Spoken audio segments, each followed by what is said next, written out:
sneaking. Oh my god. All right. Have a lovely time.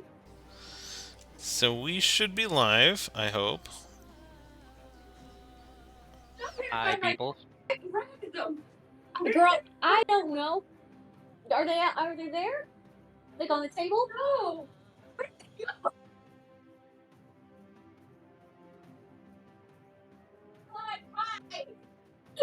Hi, everybody. As usual, we have no idea what's going. Don't mind the chaos. This is standard. Yeah, standard. The visual glitch is still happening.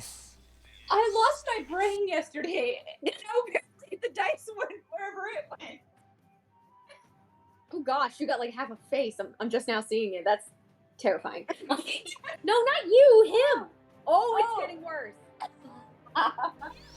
It's accordion in your face. I think we should be good now. Yeah, it looks fine to me. Okay, now you're no longer like holding in on yourself. I just can't get this out of the way long enough to have it work. Oh, the ring broke even more. I need to buy a new one. So let's see. Did this work? Sorry guys, anyone who is watching, I'm doing a little bit of testing here. Discord is not being my friend today. And it doesn't look like it's still being my friend. Got a new layout though. I changed it up a little bit. Froze up. Gosh dang it. It's alright. Use your dice. I'm actually use your dice.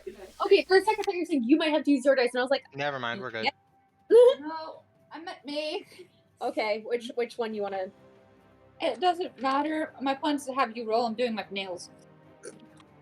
Okay. But I grabbed them. I just don't know where they ended up being put down. I have no idea. Oh, weird. Okay. We're fine. Okay, I'm going to try to set up a second monitor just really quick, sub 5 minutes, so I can drop Discord over to that other monitor. Because it seems like when I have Discord open, everything works, but when I have Discord closed, everything freezes. So, Fun. I would like to not have Discord taking up 3/4 of my screen. Yeah, no kidding. Ooh. So, how do we entertain these people while he's busy? Cross promotion. Talk about your other D&Ds. Talk about the other campaign.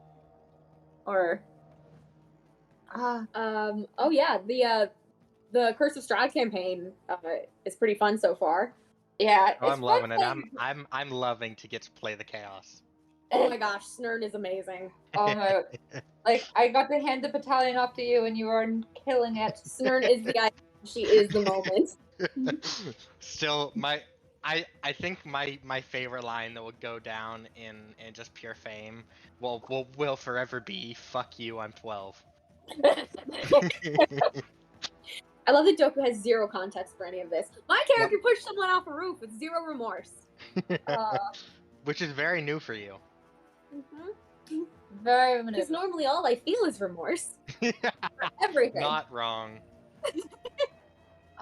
Self-burn, those are rare. They are not rare. They are not. They're not.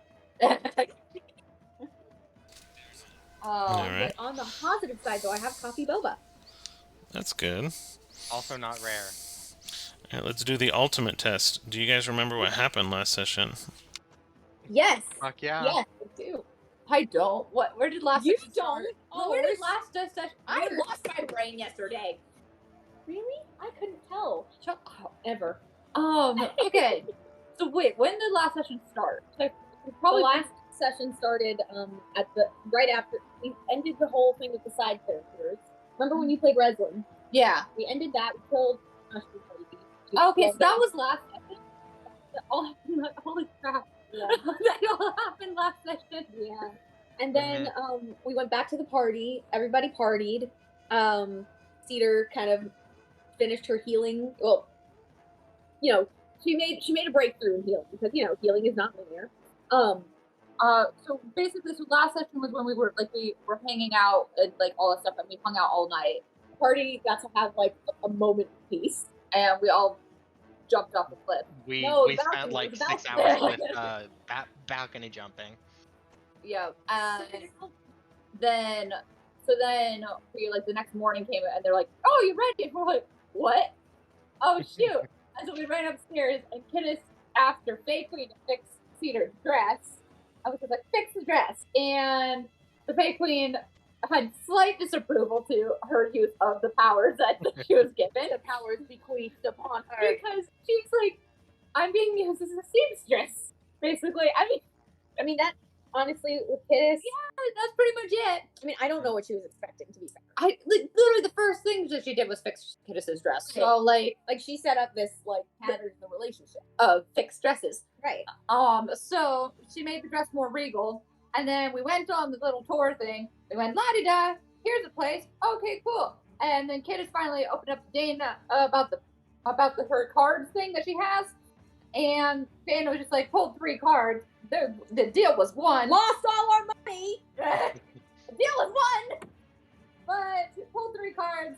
We lost all our money. But Dana got some cool stuff. Then I pulled things out of my bag. Dana wanted one of the things out of his bag. Kidis was being super selfish. How like, shocking. no. If it came out of the bag, it's mine. And I already gave you something. And then refused to say what the thing she gave Dana was, because the rest of the party members still don't realize she has the deck of lucky things, basically, chaos version. The rest of the party does not know this. AKA the parents don't know. It was a don't tell mom and dad moment. It was don't tell mom and dad. Because I'm like, she's like, I don't think I'm supposed to have this. We ended up in Cedar's home, and then like Cedar's family's like, we're back, baby! And we're like, yeah! And Cedar's like, oh gosh, now there's a party. I don't want to socialize. I'm tired of everyone. Then Cedar was like, hey, siblings, come over this way. And so the siblings went over that way. And and so then they were like having this conversation. She's like, by the way, you're going to be ruling. And Kelly's like, oh, that, and I'm still in charge? And then Cedar said, you really want to bring up things. And then opened her wings. And so then Cedar was like, Pelly, make peace with Kidis. And then Pelly's like, I didn't tell Kelly to do anything. well, yeah, but it's kind of like you're prompting. Oh, yeah, This I was is my child now. Yeah, I basically said Kidis is part of this family, so y'all gonna have to just accept that. This is my kid now. And so Pelly's like, okay, fine. And was like trying to do a little handshake. And so Kidis's hand is like still as cold as a corpse due to her deal with the nightmare lady. And so she's just like, okay, and shook her hand. And then Pelly was like, that is disgusting. And she's just like, it's not that bad. And then That she kid is stuck life her hand on Cedar's face and said, I fixed some of our problems. Look at the consequences. And Cedar was like, holy crap, why is your hand cold? What did you do? And so then she finally explained how what happened with the nightmare lady. And once again, like our mad menagerie fashion, we were like, we don't have time to unpack all of that. Cedar said, maybe you should stop selling your soul to different deities, you little crackhead. And Kidda said, well, I'm damned anyway, so might as well keep going. And so then we went and partied.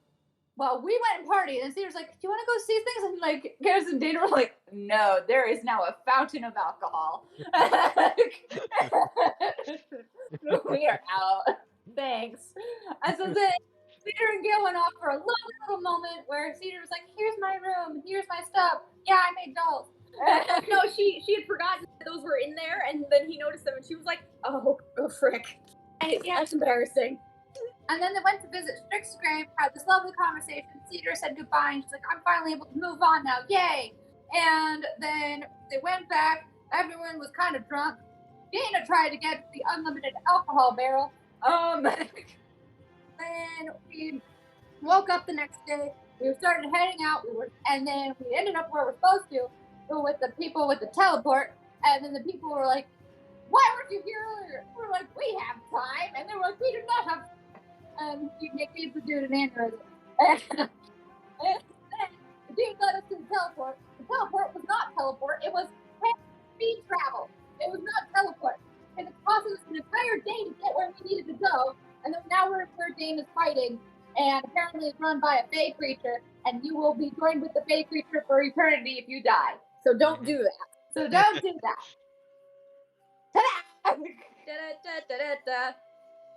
By the way, wrestling survived. The marriage is still on. I enjoy the Kiddus ADHD recaps. It's probably the best part of the sessions for me because it's just Right. spaztastic, and I appreciate it. Never She change. She has ADHD. No, she just has copious amounts of caffeine, I'm sure. No, No, actually, I have have no no copious caffeine amounts in- of caffeine. This is, I have this is no natural. caffeine in me. I have. This is completely natural. This is no caffeine. All the time. All right, whatever you're having, whatever's natural to you, please share. I told you, my thoughts are like lightning bolts, and if I don't have something to focus it on, they scatter across the sky. All right. Ta-da! Fast forward. Dana, you are in an arena. So thank you very much for the recap. I'm just teasing you. But you are now in an arena. And it seemingly you are looking at two wolves. They are kind of, where there's a difference in temperature and the distance and the kind of visual spectrum changes a little bit. You're noticing the area around them does seem to be a little bit distorted. And it seems to kind of be to the fact that it's so cold around them versus the surrounding area. It is winter as well still, so you shouldn't be able to see that type of disruption. So you at a glance can kind of tell that these wolves are very, very, very cold creatures. And you're kind of facing off. You were introduced by the Fey Queen of this town, and you are thrown in it. This is your this is now your life or death, essentially. As combat has not yet started, as the wolves are just kind of staring you down, is there anything more you would like to do before war starts? Nope. All right. Go ahead and roll your initiative then. All right.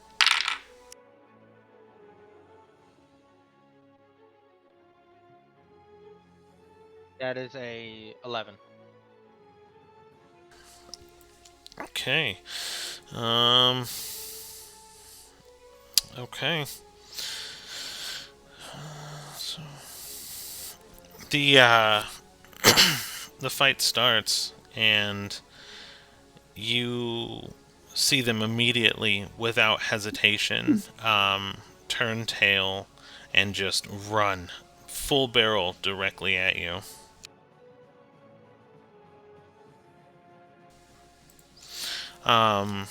And go ahead and I'll give you one final perception check as a free bonus between rounds.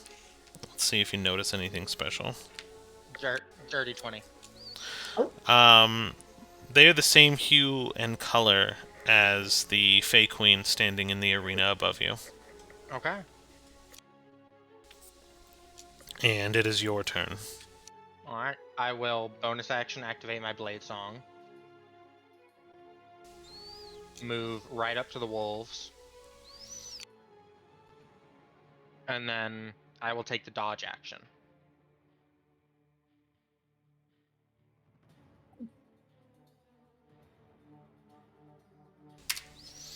Dodge action. Okay. Starting next turn.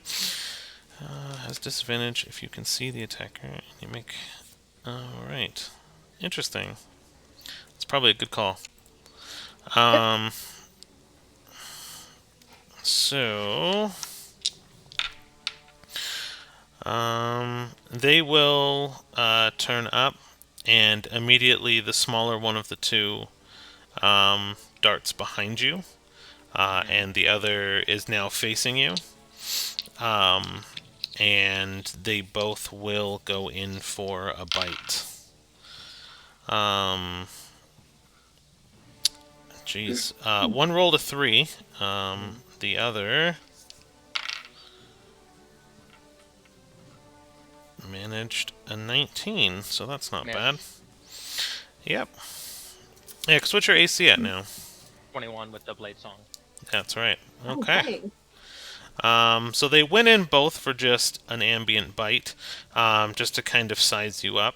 and they kind of then crouch down a little bit to ready themselves for you.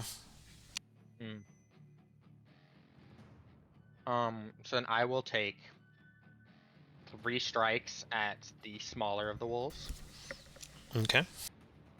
assuming it's my turn. It is. Okay.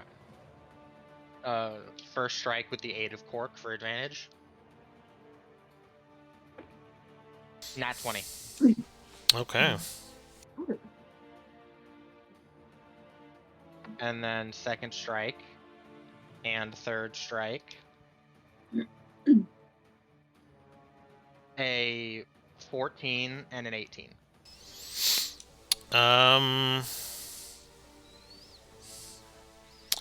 So 2 hit. Perfect. Okay, so I will go for the nat 20 first. With the fire, with the mimic blade. Ooh, that is 12 fire damage, 11 slashing. Or sorry, because the slashing would be double 2, so that's actually 12 fire, 17 slashing. Love doubling dice and rolling maximum damage. And then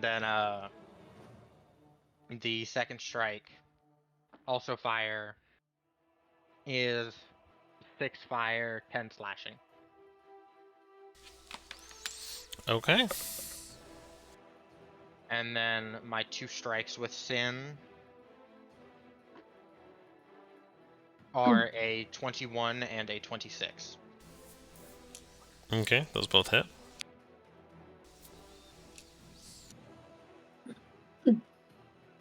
For 8 damage total. Alright. So you blew up on these boys. Mm-hmm. Alright. And that's my turn. Perfect. Let's see.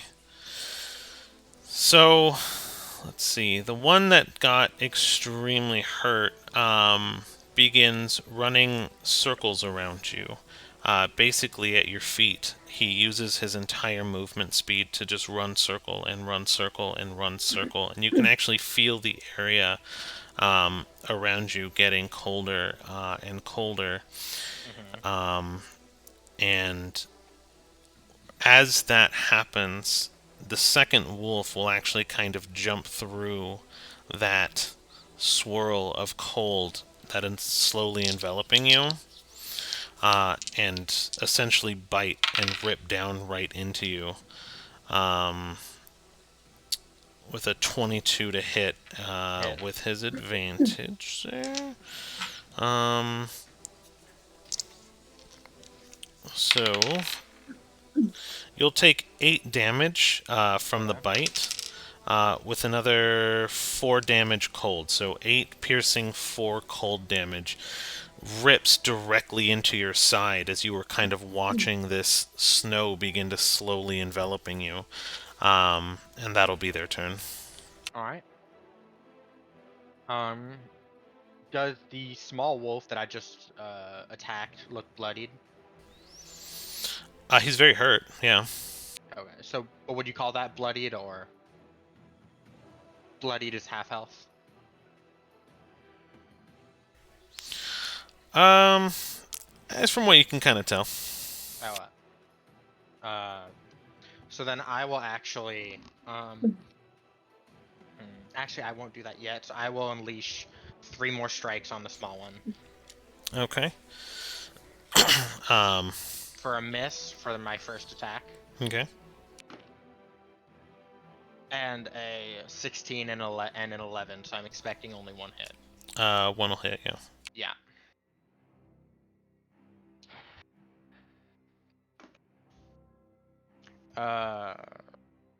10 damage total, 4 radiant, 6 slashing.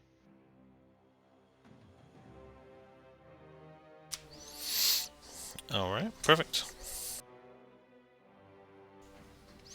Would that be your turn? Mm-hmm. Okay.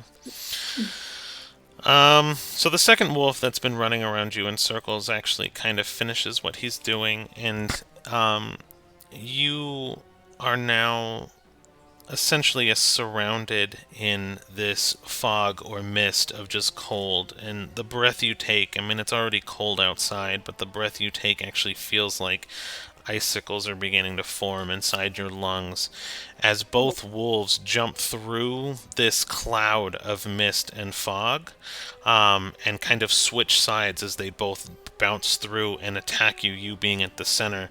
They just kind of take small rips and bites with powerful jaw strikes. Kind of like, what are those small little dogs that have like the strongest bite force? It's a marsupial.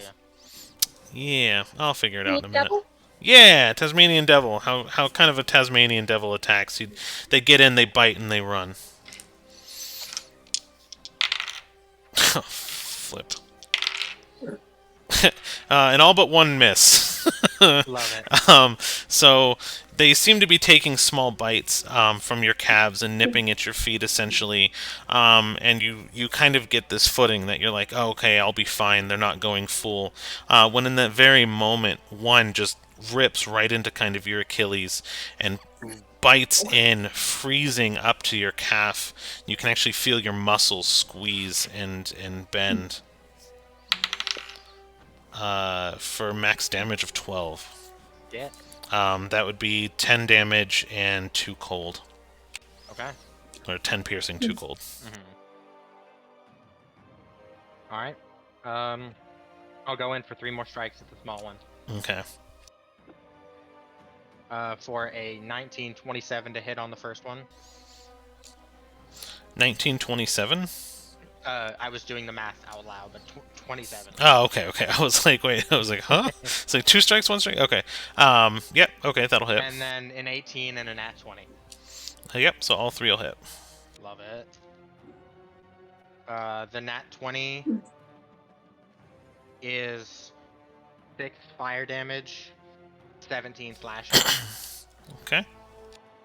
The other fire is 3 fire, 6 slashing.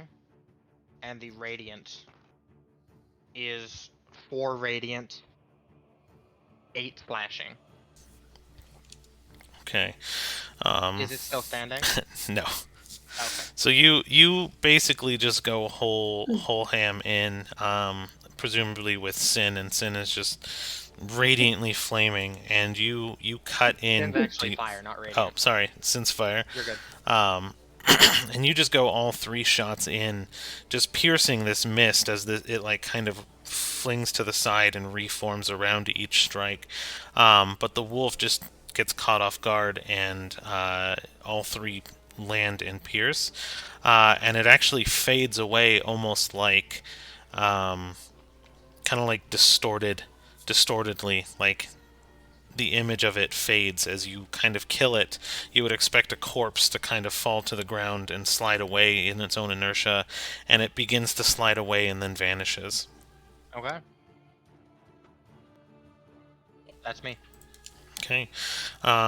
The first wolf, then, seeing its friend just die, is quite upset, and will actually go for your leg again. And this time it'll actually kind of rip and pull you around as it bites in. Oops, that was a D12, not a D20. Let me re-roll that. Hold on. It doesn't matter. Still, how did I get less on a D20 than I did on a D12? So let's just. He is distraught and misses both of his bites. Love it. So then I don't think I it's a real will wolf. bonus action amplified blood curse of bloated agony. Okay. And then with my action, I will take 2 strikes. Okay, go for it. First strike is a 26. No, totally misses. Oh, that was 2 rolls. I did not mean to do that. Second strike is a 13. 13 does not. Okay. So strike 1 with fire is 5 fire damage, 10 slashing, and then my sin strike is a miss. So Okay. or wait, is sin an auto hit or I Sin, have to roll for sin as sin would be an auto D10 if in addition to. So I don't. Okay. So the rules have kind of changed with him a little bit. He was originally an auto hit, but it was a D10 addition to one of your strikes. But you've been adding him to attack rolls on succession with his own attacks. So I'm fine ruling it the original way or the new way. It just we I want thought to commit to one. I thought the way that it worked was for every hit you got with the mimic blade, you got an extra hit with the mimic blade. Yeah, it should be automatic D10 though. Okay, yeah, I'm fine with that. Okay. So with sin, that's 5 damage. Perfect. So that's 5 fire, 15 slashing. Total. Awesome. And that's me. All right. Well, these guys are pretty basic overall. And he lost his pack tactics, so he's gonna do... Oof, okay. So he does do the 2 attacks. How much does Bloated do again for me? It does a d8 that I roll. Yep, go ahead and roll that. 1. Alright, solid minimum. He rolled a 10 and a nat 20, so he is going to... his claw, though, is not as lethal. So you take 4 damage, 3 cold, in the same leg. So basically he went to bite your inner thigh to kind of... He's trying to disable the leg, essentially, and he claws then down. And even the claws, as they cut into your leg that's already wounded, feels just this piercing cold, and it's actually getting harder to breathe as you notice that this fog is like getting thicker and thicker around you. But it's your turn. Okay. 3 strikes.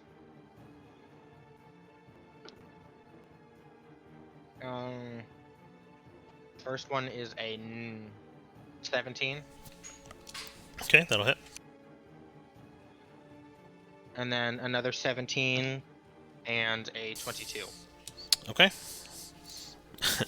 Roll damage. So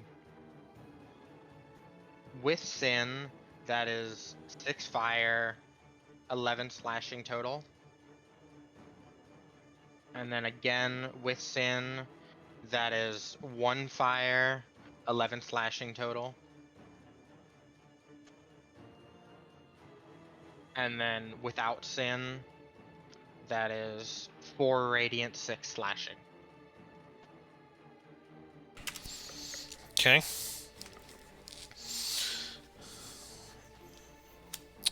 He is very unhappy.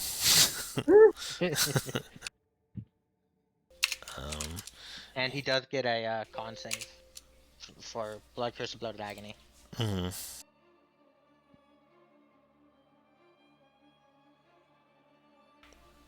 13? Miss. It's a 15. Yeah. His con is not very high. That was a straight roll. Oh, well, not necessarily a straight roll, but I'm not even going to bother adding it. Okay. So I guess he's up then. He will do his 2 strikes.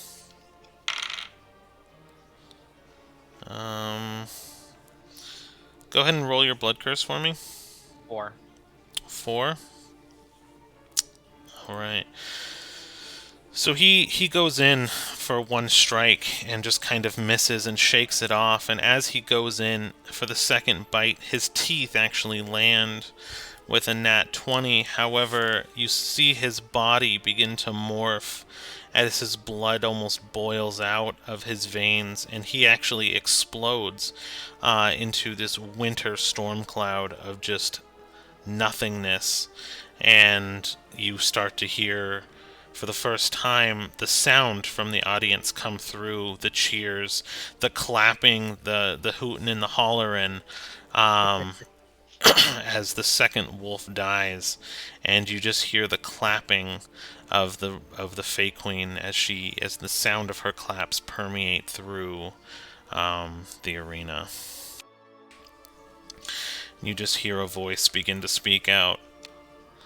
Not bad, not bad for a first round fight. Do you want to know those wolves' crimes? They don't compare to yours. I'm alright.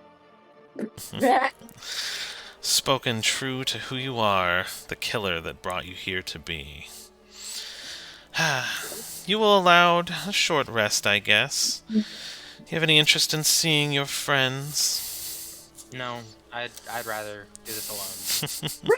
Rude. And then you actually hear just this like booing of the crowd, and your eyes meet Cedar's eyes in the audience as they get there, and they're just like looking at you like, what the fuck? Cedar's actually laughing because she actually thought that was kind of funny. Oh, okay. Cedar's the one that's offended. Right. And so everyone's just kind of cheering and jarring, and then across the arena, you see a gate open, beckoning you to enter. Okay. And as I'm walking away, can I make a perception check, scan the crowd, see if I see what I know is going to be the final fight? See, like, if I see the person out there? Sure. Yeah, go ahead and you can roll for it. Perfect. Nope, 8. Nope. You perceive nothing. Perfect. So you kind of enter this void, and you actually realize that it's a dimension door, and that you are under the arena, but it's not the arena that you know. You seem to have been moved to a completely new place, and you have 4 sets of magical shackles that are reaching out to essentially grab you. But one on each leg and one on each arm. Are you going to try to contest that at all? No. You have to just take a nap in the wood. Yes. So you have these gilded and golden shackles now just attached to you, and they tighten extremely taut, so you're actually pulled in all 4 directions. Not enough to do damage, but enough to know that you are restrained, like magically almost. Okay. Alright. Okay, so I guess we'll start moving to prepare. Now, are Cedar and friends doing anything in particular? Caddis is just trying to figure out how the arena works, because Fey magic, and this one's not trying to kill her at this immediate moment. She's anxious, but she's like, okay. Dana did well in the first one. It's fine. Everything's fine. I want to know how this Fey magic works. Roll an Arcana. Arcana. That is 27. Ooh. And what's interesting to you is, like, you notice that the sun overhead changes, so you look up for a moment, as you're like, oh, things are moving, and then you look back down, and you're staring at a completely different arena. You are like, that's interesting, this is Fey magic, what the hell is going on? So you are like, what is happening? And so you actually look back down, and you notice that you're in a completely new arena. And it almost was shaped in front of you, but almost as an instant. You didn't move, but the area that you were in was almost relocated. So you are in the same place of physical existence, but the arena around you has now moved, and it, with a 27, is the same exact magic used, in all of the Fey Towers that you visited. It's that school of magic that you don't recognize, and this arena is a construct of this Fey's memories. I swear I'm gonna figure out these fake memory things. I'm gonna figure out how to do it. Any of this to the others? No, you'd probably just see a kid is just kind of like, going back and forth, like ooh, ooh, ooh, just like running back and forth. Probably disturbing some people, but she's now not paying attention. Yeah. I want Cedar to examine the Fae itself, like trying to see, like, okay, I know Fae are Fae of different things. We've met the Water Fae, we've met Time Fae, Space Fae. What is this? What the heck is this? Fae of, I don't know, on that.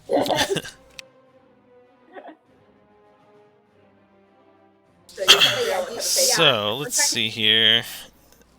What you would roll is, well, I'll give you a pick then. Ooh, okay. You can roll performance, investigation, or arcana. Okay, let me see what I have that's higher. Okay, that's gonna be Arcana. Okay. 18. Okay. Since you picked arcana, go ahead and roll it with advantage. Oh, okay. Oh. Now it is 22. Okay.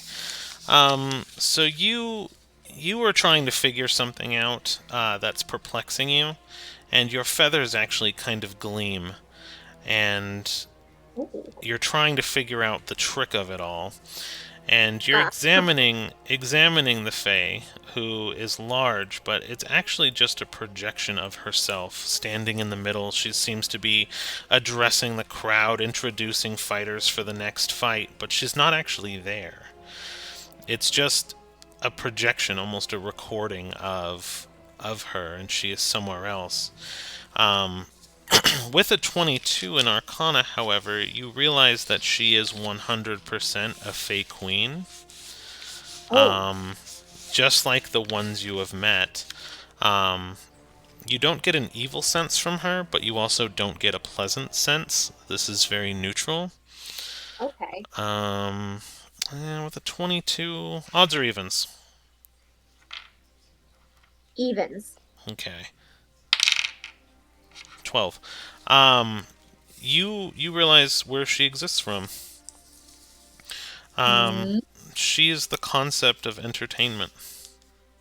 Oh, I like her. Oh, no. Yes. No, I see. Yes. Look at no. Yes. No. Yes. I'm damned anyway. So this is the... Yes, but this one you're gonna drag me to hell with you.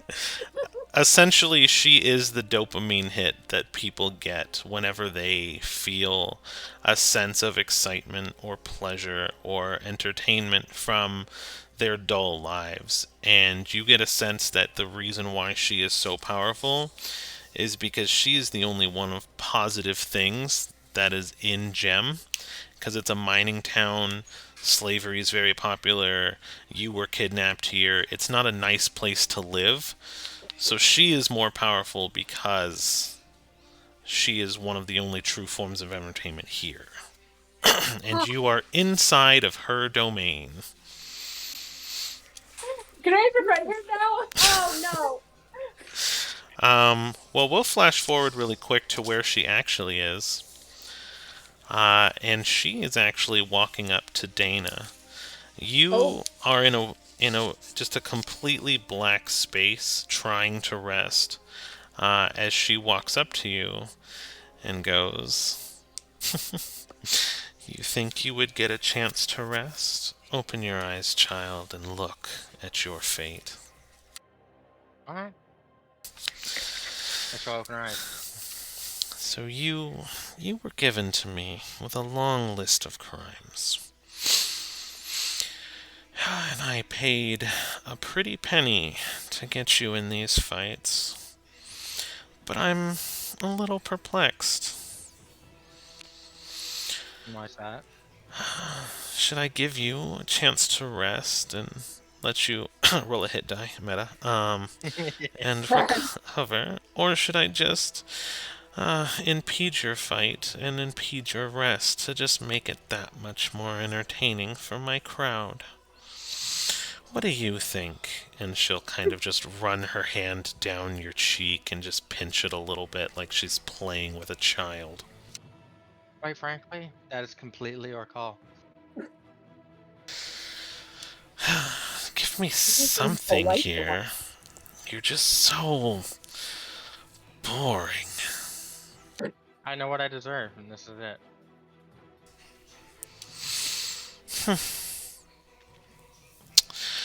Well then, maybe I'll give you something. You look like you were hurt a little bit. That leg, that wound just doesn't seem to be so enjoyable for you. Here, and she'll pluck a little bulb from her person, her shoulder, and you realize that she's partially organic, and she'll attempt to place it in your mouth. She won't stop her. All right. It is a good berry, a single good berry. Okay. So you won't get a rest or a short rest because she's interacting with you and toying with you, but she did give you a good berry to recover. A hit point. Yeah. Okay. She's like, so are you ready for your next fight? Sure. And she'll place her thumb into your forehead and like crick your head back, and it actually begins to burn. And then as you look up, you realize you're looking at the sky, and you're now standing in the arena again. Oh wow. We'll introduce our first fighter. You know her again as the Scarred Woman. Much more scarred now after that fight with my wolves, and the crowd just starts kind of laughing and jeering at you a little bit. These rules will be a little different in this fight. You will do damage to your opponent, but only half as much. The objective here, to make it more interesting, would be to feed my hungry pets. And you look around and notice that there are sharks in the water all around the arena. Oh. So those are the pets that you see. There are more. Did you obscure the sharks somehow, or am I only now noticing them? No, you're just now noticing them. Okay, because I almost saw them fade into view, and I was like, the heck? It's psychological focusing. Yeah, that was weird. And do you want to meet your opponent? I would love to. And appearing in just this cloud of light, you see another woman appear, and her crimes are then kind of listed in an echo. Murder, death, coercion, pillaging, Death? and she just... Yeah, I was thinking. I was wondering. So yes, She died and came back. murder is if you do something firsthand. Death is the action of causing death, but not directly. Manslaughter? Leading people to death, essentially. Manslaughter. I mean, sure. We'll call it death and manslaughter. Or, That unless it's like the coercion to suicide. Oh. That would still be murder. That would still be murder. But anyway, sorry. lots of death crimes, lots of coercion. Basically, the list goes on for like 5 minutes of just echoing through the crowd of all the things this woman has done. Her list is almost as long as the Scarred Woman's. Okay. Respect. No, not respect. No. I thought she looked kind of cool. Yeah. This is the one I made for I love you. this. This is the character I just threw together like 5 minutes before session. Mm-hmm. So cool. Hence death. Sorry. So, have fun with your handicap, and good luck in your fight. And the Fey Queen essentially vanishes. Is there anything you want to do before the fight begins? I want to look around for that person again. Okay. Roll your perception. 24. I'll say you see him. I'm Alright. in one as well. Put him ominously in the crowd here. Where did we put him? No, I can't open that Discord. Darn it. You see him. He looks like he's been repaired, but differently. You see the dirt is completely polished from his armor, and he seems ready to fight. 2 of his arms seem to be missing. He no longer has 4 arms, but you know exactly who it is and who he is. You faced him before, but he never really got a chance to fight you because Okay. you buried him underground. Mm-hmm. Dana or we? How's that one? That one work? Yeah, that works. It's not as ominous, but he was rebuilt. That's my excuse I'm going with. And he is staring directly at you, ready for the fight. One that kid Yeah. is dropping Peter her ice star. During the orange wedding. You drop in the hole. You're like, ha, die. All right, You're like speedrun burial. Alright, but that's it. That's me. that's you. All right, roll your initiative. 21. 4. So you definitely go first. Alright.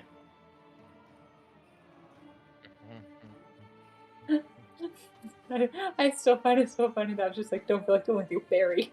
You're like, no. You're like, no, go in the I back. will action dash, get right there, It's and then blade song. Okay. AC's 21. And my rights are still active because you didn't give me a chance to short rest. Oh yeah, no, they're still going. Yeah. Mhm. So that's me. Okay.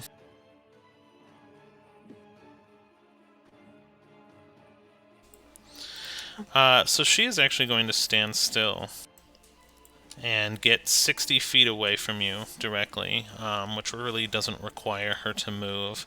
And she's going to smile as a whip of thorns begins to form around her and spiral and spiral and spiral. And you realize that she's a spell sniper when that whip extends to 60 feet directly, and the head of it has these organic thorn spikes that are harder than tungsten as it just pierces directly into your chest or attempts to. 16 plus 7 is... Yep, 23.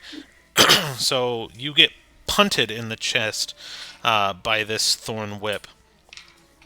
And it does 5 damage and knocks you back 10 feet. Okay. But you are still standing. Perfect.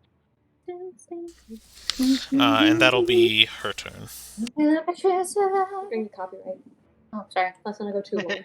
Sorry. It's alright, we get like... You started singing! I mean, that's creative, You're fine. Give sing to Dana. Give her a boon.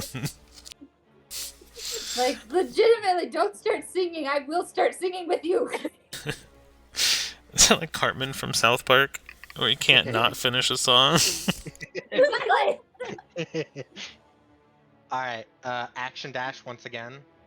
Get right up in her face. Okay. And then blood curse of bloated agony. Amplified. Alright. Oh, you're burning your other one. How many of those do you get? 2 per short rest. 2 per short, yeah. I was like, uh-oh. Alright. So you're right up on her, though, so that's opportunity. Okay. So, She is going. Wait, Mm-hmm. I'm not gonna blood curse. Never mind. Scratch that. Oh, you're not? Okay. No. All right. She is going to smile and just go, "You should walk into the water and make a new friend." As she casts suggestion. Suggestion is the charm effect, no? It is. Which I have advantage on as a fucking elf. You do. Some type of elf. 14. No, it was a 15, wasn't it? Well, she is kind of strong. Oh no! So you begin to walk. Well, Mm-hmm. let me check something. Well, let's see. Yeah, no, that's double 9, so that's a 14. Okay, no, never mind. Yeah. So, go and pick a pool of water. Which one? Which one are you going to walk to? I will pick the one in the top left fucking corner to give me the longest amount of time. Oh shit! All right.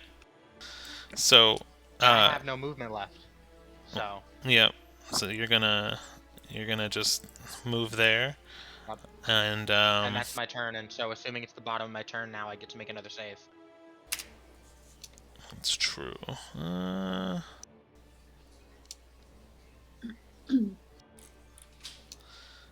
right.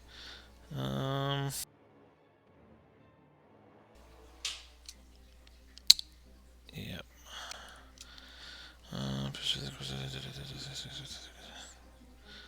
Can be completed in a shorter time. Spell ends. So just finish what's asked to do. So hold on. The suggested course of action can continue for the entire duration.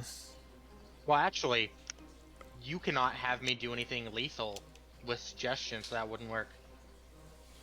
It's not technically lethal because it just. Yes, it is. It's shark-infested water, and we know that we're both trying to get each other to be eaten by the sharks. No direct lethal action can be taken by this suggestion.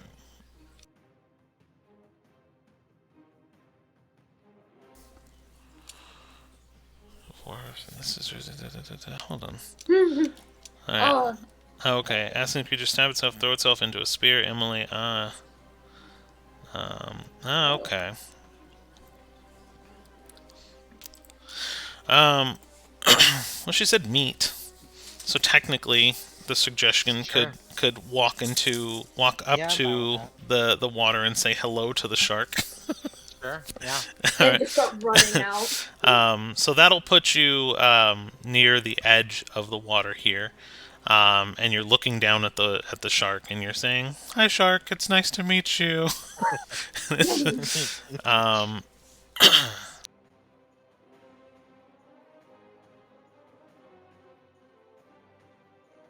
But then is that my turn?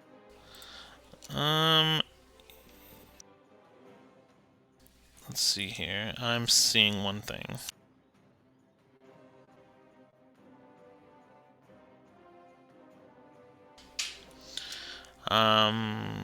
Because Shield of Faith is a bonus action, right? Mm-hmm. But you already cast a spell, so. Yeah, I couldn't do both. Yep. Alright. So that'll be your turn for now, yep.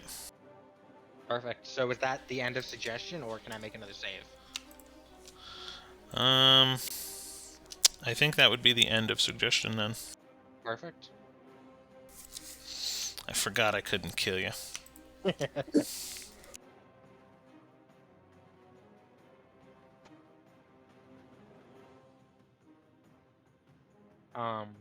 Then do I have my turn back, or?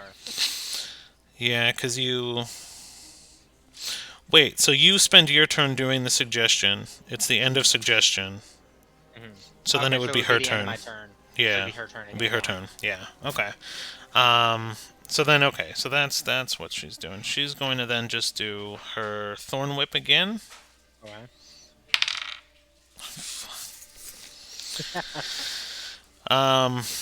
This time it just comes whirling past you and hits the ground next to you and actually shatters the the ceramic tile into like 50 pieces at the force of the impact. And she'll pull the whip back, staring at you. Oh, wow. And your turn. I will get right up in her face. I will make 3 attacks. 18 for the first strike, Okay, so that'll hit. and then an 18 and an 11. The 11 will not hit. Okay.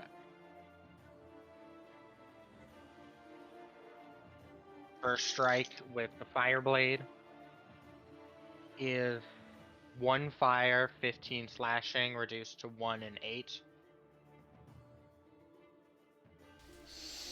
Okay. Second slash with the fire blade is 2 fire, reduced to 1, and then 19 slashing, reduced to 10. Or wait, are we going up or down? I'm going down. Okay, so then it would be 7 and 9, not 8 and 10. So that would be 16, 18 total damage. Okay. And that's my turn. Perfect. So she does not like that.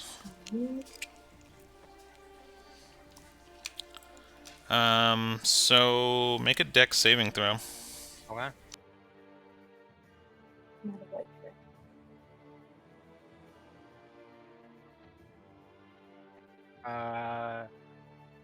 Dirty 20. Cool. So she is actually going to take whole damage from this, and you are going to take half damage, plus half damage. So let me just roll out this damage dice really quick, and we will go from there. Oh my god, did she fireball herself? She wall of fired.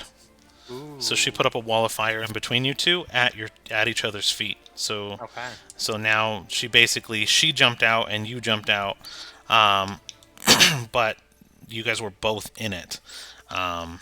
So you will take half as much of these rolls, minus half again because but it's a lot of dice. So give me 1 second.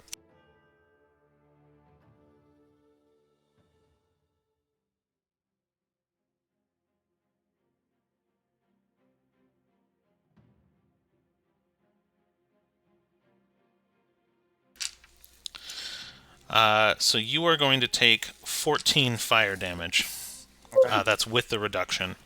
And you can tell the burns just like burned half of her outfit. Her leathers are on fire. She strips some of them away to get away from the spell, essentially. And now there is a huge 1 foot thick firewall standing directly in between you two. Okay. That's so sad. Her outfit. Damn, that's where your head goes. Yes! Her outfit was pretty, guys. She passed the fire. Alright, so that's your turn. Alright. It's still sad.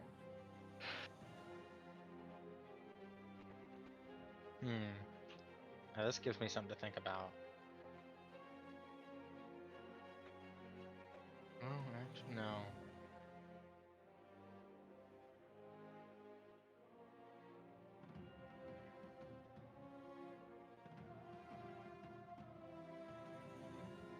Alright, you know what? Since I can't get close to her right now, I'll do this. I'm going to cast empathy on her. Ooh, oh. With a wisdom 15.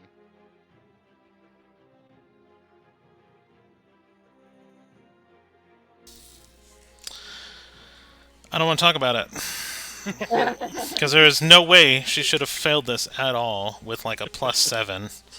And she did. Love it. Love it. Because she scored a nat 1. Okay. Love that so much. Okay.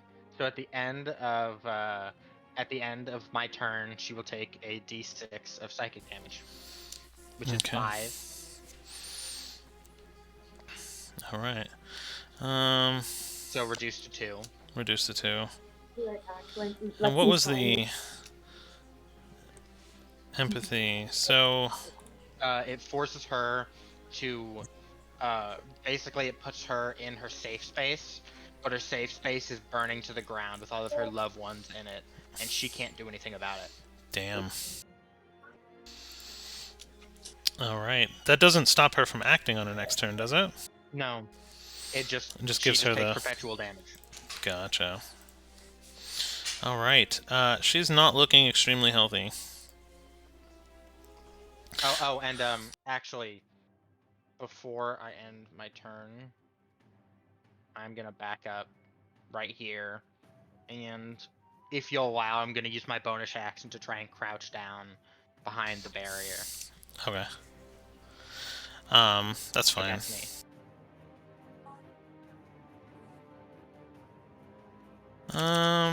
Alright, so now I just gotta decide what I want to do to you really quick.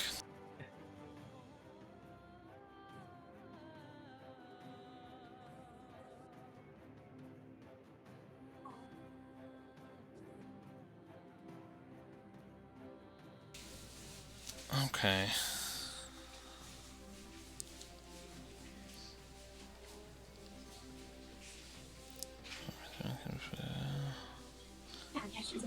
Alright. So this is going to be more thematic, but it's a thing. So she is going to, not summon the whip this time, but is actually going to pull out a bow made purely of fire, and she's going to draw that arrow that is going to be engulfed in flames and fly through the firewall and basically go to hit you directly. Okay. With Spell Sniper, it ignores the partial cover. That gives me a 22 to hit. Hit. So that's an extra d6 plus extra d6 rounded down, 5, 2. 2 damage. Perfect. Alright, I just thought of something to do. Okay. Oh dear. Because I didn't think that this would be applicable in this fight, but I love that it is. So I don't know if this is an action or bonus action. I've never had to use it in combat before. But I will actually summon King. Okay. And then I will jump on top of him, and using his flying speed, I will fly up and over the firewall, land on the other side of her. Okay, so that'll be your action then? That'll be my action. To avoid... So basically you summon King and... Damn, alright. And while I'm on top of him, I'm resistant to fire damage.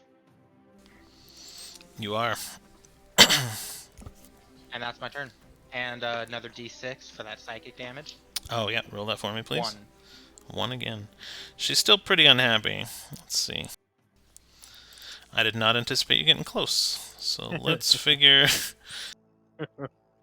I didn't either. And then I just remembered King like 10 seconds ago.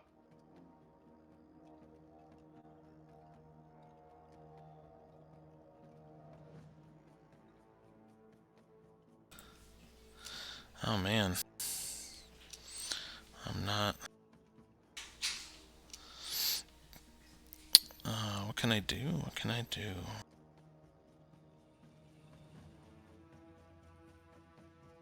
Why does this feel like a game of chess just with dice? It kind of is. Yeah, kind of. It's wizard chess. Yeah, because there's two wizards. Mm-hmm.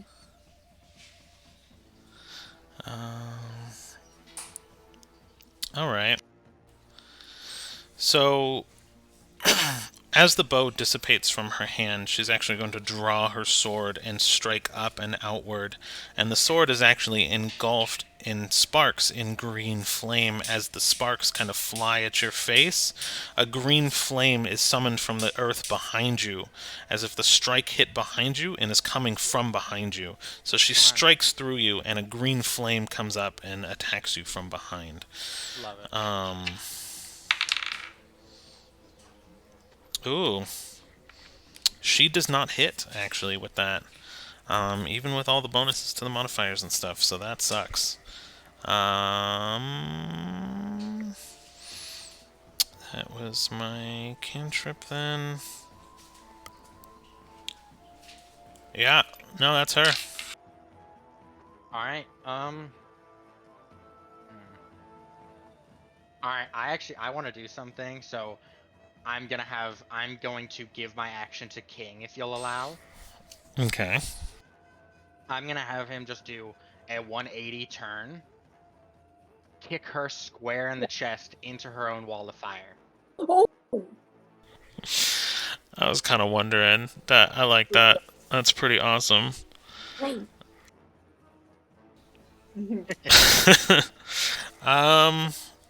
right, so I will.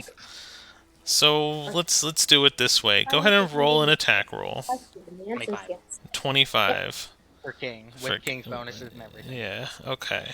So then what I'll do is I'll just try to roll a strength save, which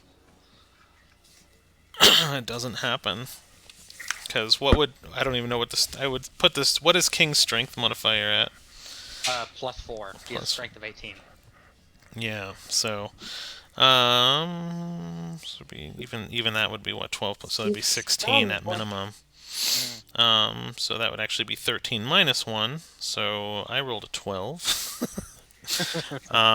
So I will say that kind of exactly happened. So roll a d8 for like an improvised hoof weapon for me for King's attack. Well, King actually does have a proper attack if you want me to use that. What is it? It's 2d8 +4 +2d6 fire damage. Okay. So yeah, go ahead and do that then. Okay. So here's the d8s for the bludgeoning damage. That is 10 bludgeoning, 14 bludgeoning, cut to 7. Mm-hmm. And then the 2d6 fire is 4 cut to 2. Okay. So let me see if she is still standing. Because now I have to roll fire damage.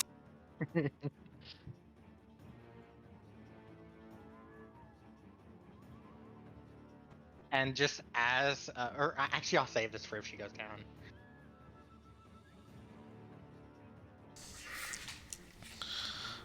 She does not. Her concentration is broken, however, and the firewall goes down.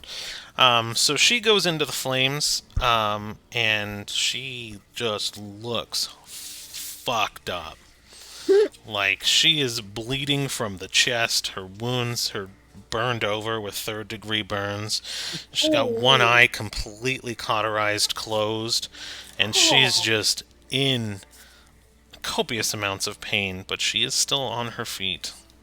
Okay. There's 20 degrees in third. How high? I think it goes to fifth.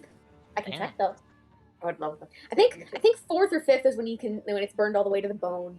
The perks of being friends with a biohacker. What? I said creepy facts with Sophie. Alright, and what else? Is that your turn then? Okay. Yeah.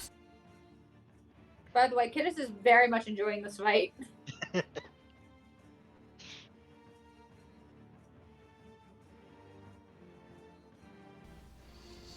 Okay. Okay, so it gets up to fourth, and a fourth degree burn goes through both layers of the skin and underlying tissue, as well as deeper tissue, possibly involving muscle and bone. There is no feeling in the area since the nerve endings are destroyed. That's about right. So she is going to now walk up to you, hobbly, walk up to you, kind of get to her feet, and she's going to place her hand on your chest and grip into your chest, staring at you as this some form of last semblance of just hatred for you, as she does a shocking grasp. Okay. My favorite cantrip. With a 26 to hit, actually. Fuck you, silvery barbs. Oh, so you're making her re-roll it. Yeah. Oh man, burning it, okay. Alright, let's see here. Burning what? The spell or her? The attrition, right? Still a 22. Okay, I'll take it. Alright. And I give myself advantage, so. So it's only 1d8 plus modifier cut in half. There's no plus modifier for shock and grasp. Why does her character sheet say +4 then? It shouldn't. Oh yeah, because it's a cantrip, not a spell, huh? Yeah. Ah, alright. The 5, best cantrip. that's 2 damage. Love it. Go ahead and kill her! So I'm going to hop off of King, and I'm going to. So she's on her feet. If you could call it that, yeah. I'm going to use my first strike to take a page out of the wolves book, go for the calf, and drop her on her ass. Alright. And then what?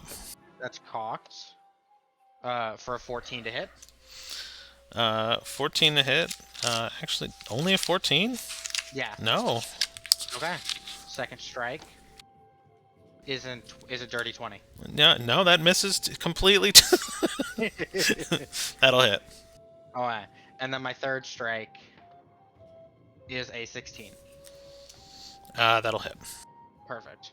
So with the first strike, she takes the fire sword, and digs it straight into her calf. And when she's ripping it out, she rips it out with so much force that it forces her onto her ass. For 1 point of fire damage, 7 reduced to 3 points of slashing damage. Then you add on Sin's damage, and that 3 goes to 6 with reduction. You hit the calf and she falls back to her back, and she hits the ground and kind of bounces for a little bit. You think there might be life left in her, but her heart just stops as her last breath exits her lungs.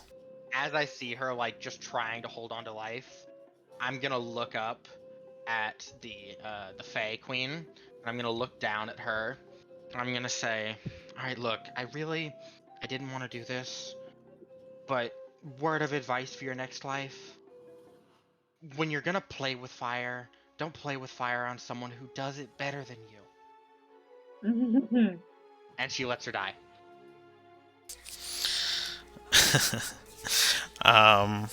And the crowd just erupts, like cheering for a criminal, right? But just erupts, and they're just like, ooh.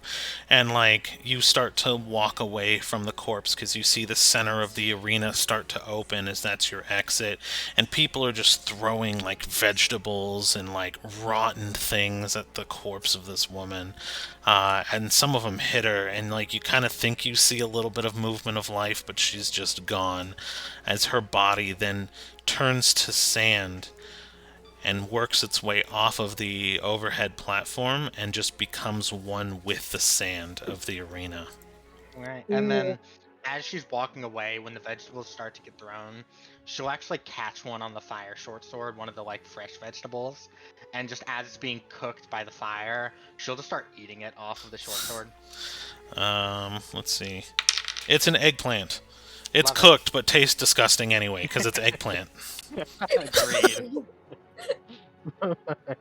Tomatoes are very good, like grilled or roasted. Just saying. I My like tomatoes. my wife is over here. She's like, Chinese eggplant is delicious. And I will agree, Chinese eggplant is way better than regular eggplant. Chinese food is way better than regular food. I'm just saying. Typically. They know what they're doing. You're not wrong. But so yeah, Dana will just walk off. And the same thing kind of happens. You end up in a dark room, surrounded in chain. Okay. And up top, the Fae Queen actually appears behind Sophie. Or fucking words. Sophie. No one is nobody. No one. How did you do that? That is a fake character that I just made up on accident. That is not being introduced yet. That's what that is. And it's gonna die in a single It's session. gonna die in a single session. I just can't figure out on how to play a support character. So she appears behind Cedar and Kiddis Guys, and places a hand on each one of your shoulders. Just large, curling, cold fingers, as it just like feels like her presence is just pushing into your very soul. And she's like, would you two care to come with me? What? Would you two care to come with me? Where? To see your friend off. We would like to see our friend. Can you tell me how your magic This works? better not be a trick. She looks down, and she actually answers both of you at the same time. You both hear her voice in either one of your ears. For Cedar, she says, there is no trick here. That's your queen's secret. And you basically are now looking at Dana completely tied in a dark void room. There is no floor underneath your feet, but you're able to walk upright. And she looks down at Kittis and goes, my magic works the same as every fae. We wild shape the world around us to meet our own ends. And you are now also teleported into a room looking directly at Dana. So Fey magic's like druid magic. Oh? That's We'll the only only talk about that later. that's the first thing that comes out of Yeah. her mouth when she lands. She's like, yes. Dana, how are you doing? I'm You- fine. well, you look like you're doing great out there. I'm not much for Coliseum sports, but from what I can tell, you're doing a great job. I've never seen a Coliseum sport. This is amazing. Oh, We should go more often. no, Can we make this a regular thing? no, we're not. We're not making our friend's death trial a regular thing. We don't need to make it our friend's death trial. We can just go Oh. watch other people's This is death trial. barbaric. Okay, More barbaric than the execution? This we is at least has stopped a the purpose. execution. This is at least has a purpose. Hey, we Not in stopped every the country. So basically, I just have to go out of your country and I can go watch Coliseum. Oh my gosh. Anyway, Do not frequent Gem. It is a terrible I know a thing. few good ones. Of course you do. we'll go when we outlive Cedar. With that, she starts like laughing. Freaking elves. But do we heal you, or do you go to sleep? Oh, Are they letting you rest? no. Are they actually? Roll for insight. No, she said no. Oh, okay. Sorry, I could not hear you. That was Sophie. Oh, I thought she was gonna let you rest. Like, I don't like that. If you need us to do anything, let us No. know. Just kebab the next one. I mean, what do you think the next one's gonna be? I don't know, but can we like skewer it? There was fire in the last one. All we need to do is just skewer it. Yeah, you good with all the the fire stuff? It's just kind of fun. She's like, this is way more fun than we've had in a long time. Just Cedar just kind of looks at Kittis for a sec with the expression on her face. You're doing great. We believe in you, and we can't wait to see you just absolutely destroy this next person. Yeah. You got this. Can we go talk to the fake queen after? We can try, but don't give your soul to her. I'm not giving my soul to her. I am protecting her and maybe getting on her. Don't continue the track record. It's not a track It record. is. Okay, the first 2 times my soul got sold, I didn't have a choice in the matter. Yeah, the next 3 times were. There's gonna be 1, but yet you have 5. I mean, technically, I didn't sell my soul. I sold my ability to make nightmares from one of them. You know what I mean, though. Just take. And the other one, I didn't sell my soul. I sold my spine. I really don't like that hag.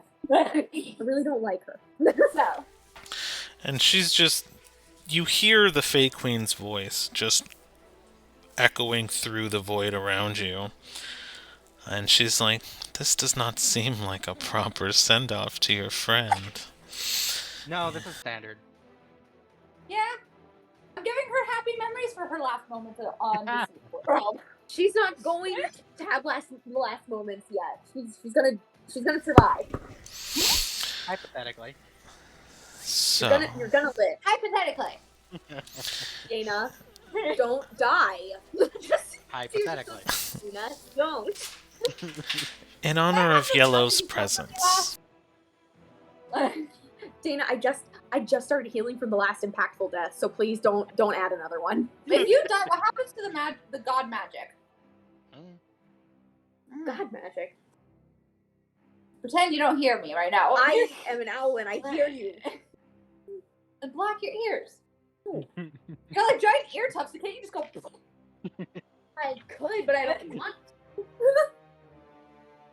But, so, I want to say, hey, Fey Lady, can I have the stuff that was given to her? No. Why not? You're dead. What are you gonna do? I'm not dead. She'll be dead. No, she won't. If I get it, she'll be dead. When she's dead, I get it. in honor of Yellow's presence, why don't we None of what? gamble? Yay! Gambling. Also, wait, Yellow's here? Where? And you feel an energy rush through your body as all of your Whoa. feathers change shape and gleam with golden yellow. Oh gosh, I'm not doing that. I'm not making it do that. Cedar's kind of poking her arm. Why is it doing that? Oh no. Wait, threads randomly come out. I look like a canary. No threads come out. Actually, what's interesting is your skin, because you're like, oh, I could do tricks too, and you do, and you try to like Spider-Man, like spider thread it through your wrists, and your wrists open, but the thread immediately loses control and actually stitches your own wound back up from where the threads opened, tugs tight, and disappears. I didn't know I could do that. Oh, that looks so gross. It was so cool. What? So how about it? No. Gambling with Faye is dangerous. Who are you asking to gamble? Well, she's no fun. And so No, boring. she's not. And she'll actually mute Dana entirely. Her mouth is now just skin pulled over her face. And you could hear mumbles if she tries to speak, but she cannot actually talk. You fucking black bolted me. Cedar's making those moves. And oh no, that was wrong. She now pulls Cedar up to her, and she appears right in front of you, an inch away from your face. You can either let her rest and gain some chance to win, or I can put you into the fight right now, and you two can try to assist her. Which would you like to do? I'm assuming Kittis is not there. Gosh. Is Kidis Over there? the mental link, Dana says, you join this fucking fight, I'm not doing a thing. we die immediately. Let her rest. We don't want to go in the fight. We will not be much help in this situation. You just hear a chuckle. Well, then I guess I can rebalance the fight. And an image of the arena appears kind of next to you. And at first it was all three of you standing against three. And now you two disappear from the image. And then the two assisters appear from the image, disappear from the image. But one thing reappears. To make things more entertaining, I think you've already seen an image of this, haven't you? And she pulls something from Dana's memory and throws it onto the field. And you see a purple Fey Queen bound to a downed pillar, unable to move. Oh no. And she goes, if you really want to do this alone, I at least have to make it a little more fun. She snaps her fingers. Both Cedar and Kittis vanish. And you're allowed to rest, your mouth unbound. Any last words? You're kind of a bitch, but you're a fun bitch, so I'm okay with it.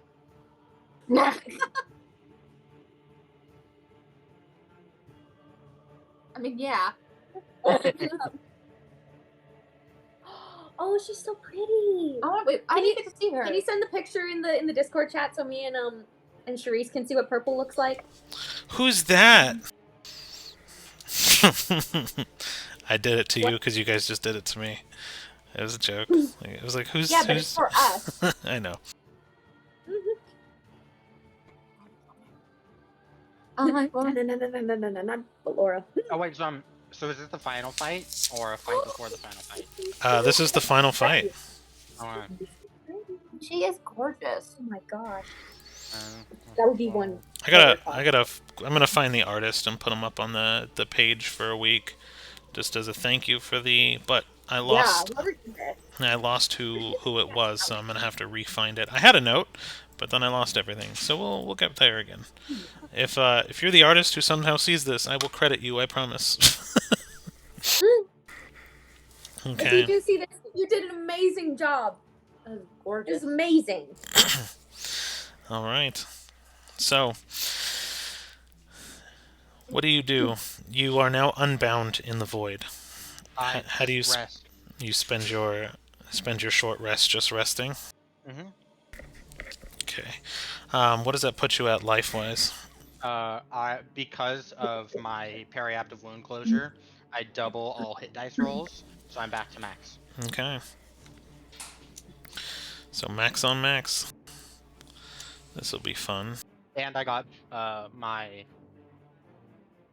bloated agony back. Yeah, you have your spell slots back with those short rests too. Freaking elves. Let me just look at your character sheet really quick. That's why I like playing them. They have so many benefits. You said that in like weird robot voice. I'm actually kind of concerned. You're like, they have such weird benefit or good benefit. I was like, oh. I've gotten to the point where I really can make myself sound like an AI. People actually have, at her job, thought she was an AI on the phone instead of like a real person. Nice. Can someone get mad? Yeah. Don't get mad because they want to talk to a real person. I'm like, I am a real person. This is just voice. Like, I am a real person. All right. So this will be fun because I have his original combat sheet actually, which is really interesting because I don't have his original art. All right. So after your rest, you are basically teleported to this arena. And the Fey Queen goes, anywhere on this side is your domain. Where would you like to start the fight? And you can see there's two clear-cut sections of arena, almost impassable in turmoil. Like, this water is almost impassable. Like, it's just raging. Like, if you were to get into it, you would probably drown. And it separates the two sides of the arena.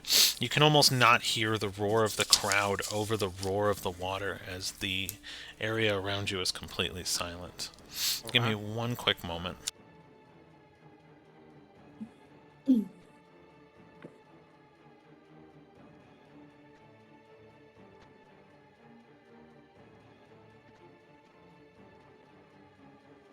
we keep this fake queen?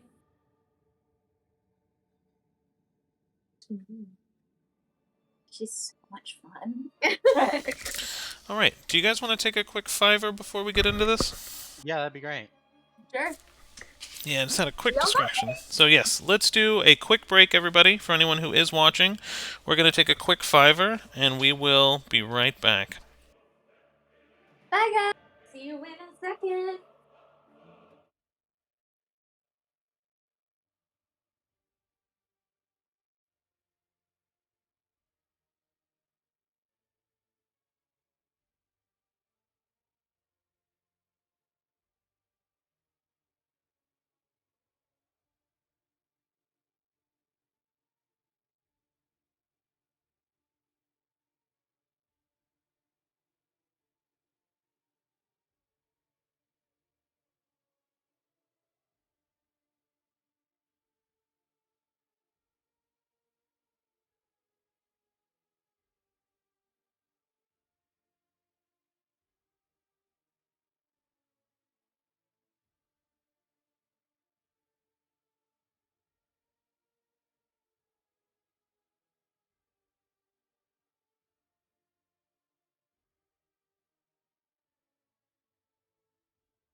I'm gonna get some better music for the fight. Questions for this fake queen? I actually do too. But those will be for after the fight. She can multitask. She technically can. She is everywhere and nowhere in her domain. I'm gonna take down the kids' questions for you. To take a little bit of a break from the combat, is there anything anyone wants to ask? Does anybody have any questions? Oh gosh, I have to take the slow intake of breath. Here we go. Starting off. So this is all made from Fey Queen memories, which means is the Fey Queen have to see this, or is it all through time? Because there's a Fey Queen of time, but does she see through all of time? In which case, like, does she have to be there and have actually seen this place to make it from her memories, or is she pulling from everyone else's throughout the entirety of history?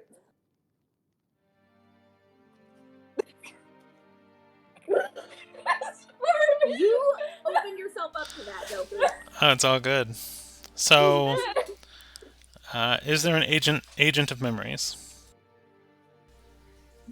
Not to our direct knowledge, but I assume there is. Is there an agent to memories?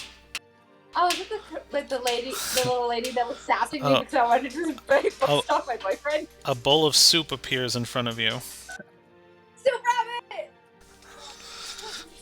So. Okay, there's a soup rabbit. I would die for soup rabbit. not me. So, in which case, does the soup rabbit report to all the Fey Queens with all the memories? Or does it, whenever we drink the soup, all the Fey Queens are automatically updated? So, you already know the curator of all knowledge, and you already know the library of all knowledge. Yes. You don't know whose domain that was, but you know there is a repository. I almost said suppository of knowledge. You know there is a repository of knowledge that everyone in the world has contributed to that has eaten the soup. So anyone who's been found hungry has sacrificed their knowledge for a meal, and the curator has written books of all time and all knowledge. So anything in the last at least generation of humans would have been probably collected. So you would know that she potentially has access to this and could create anything from anywhere that anyone who has ever been hungry has seen. So so we obviously we have the magic that given to us from the Fey Queens and everything that the Earth spell and all that stuff. So then the question is, could we possibly use become more and more Fey and use more and more Fey magic to even create Fey magic, despite the fact that we're not technically Fey? So the question is, can you wild shape magic and create Fey magic to your own ends if you become more Fey? Roll an Arcana and give me 1 second. Okay. Let me know when you're done with your questions. I think that was the last one. It was the last one currently in my head. I did not expect that. It depends on what the answer to this one is. Oh, okay. Yeah, just let me know.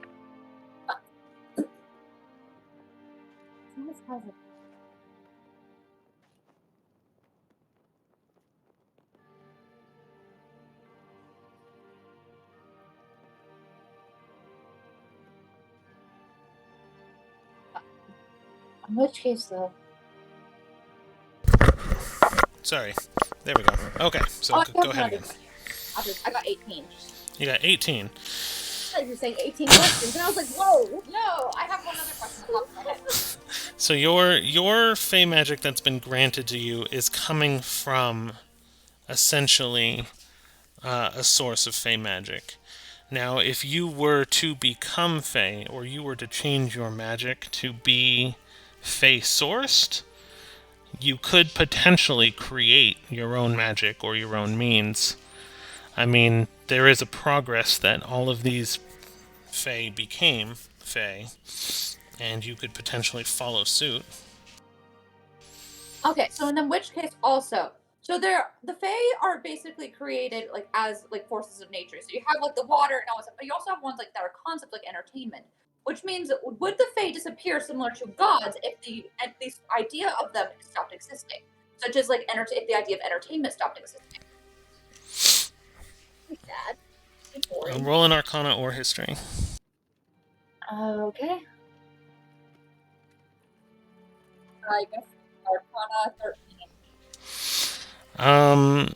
You can't seem to find that answer. You are just what you do feel with a 13 is you actually feel that being in this domain, you feel some of the entertainment that you're getting from the fight, and not just the entertainment from the fight, but the entertainment you're getting from learning about Fae and asking the questions and trying to come to answers. That dopamine hit that you're getting from figuring stuff out and that excitement is almost half as strong as it should be for you normally. Interesting. What's the last thing? What is the actual difference between the gods? Oh, That's the last one. oh, just that. Just the difference between gods and Fae. Okay, narrow down your question. Which Fae? Are you talking about the Fae Queens? Yeah, basically, because like the difference between the Fae Queens and gods, or are they one and the same? I don't know if I can just give that to you with a roll. Hang on. Hold on. I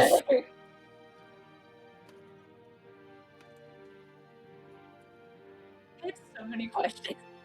I'm so sorry. You always do, though. Yeah. It's a good thing. Go ahead and do a performance. Performance. Come on. 6. Gracious. I wanted higher. What did you roll? A 6?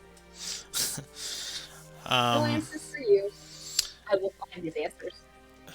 Grab it. I gotta go track them down. You feel a presence behind you. As you are enveloping her domain, she stands behind you almost as if she's been feeling and reading your thoughts this entire time, and she whispers into your ear and says, "Nothing." Oh. There is no. How? Or she could just be fooling you to get entertainment value out of it because she's trying to confuse you. But okay. My turn. I want to ask questions too. Oh, you have questions too? Yeah. All right. I want to ask questions too. So, were you just having this conversation in private with her, or were you saying that like just right there in front of Cedar? I do not care. Okay. It's either way. Whatever way this Fae Queen decided to go. Okay. With that. So Cedar kind of thinks for a second. Her eyes like kind of flick over, looking at Kittis for a second, and she goes, "Can we speak in private?"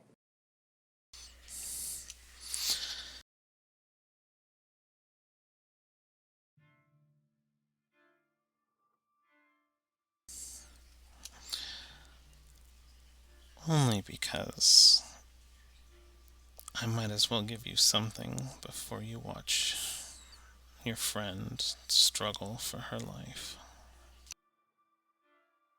Very gracious of you. So are they like in private now, or because There is nothing around you that's moving. nice, just the void. That's great. There is, you have visual on everything, but you don't feel like you're a part of the world anymore. You can see it completely frozen. Okay.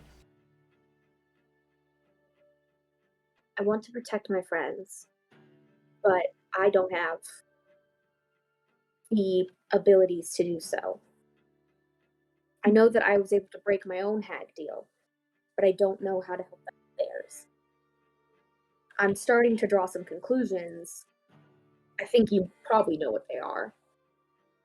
But I need to know if it's possible and if it's a good idea. You were trying to break a deal made with a hag? I did break a deal made with a hag.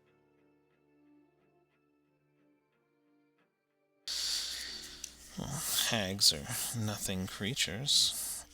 I don't imagine it would be that hard if you were trying to do the same thing for your friends. True, but what I lost because of breaking the deal, some of them can't afford to lose what they gave. This is freaking fine. Yeah! So, pay their price. Equivalent exchange. All things take shape and change to meet the ends and goals of other things. Nothing is created, nothing is lost. Just pay the cost. I was thinking of a different route.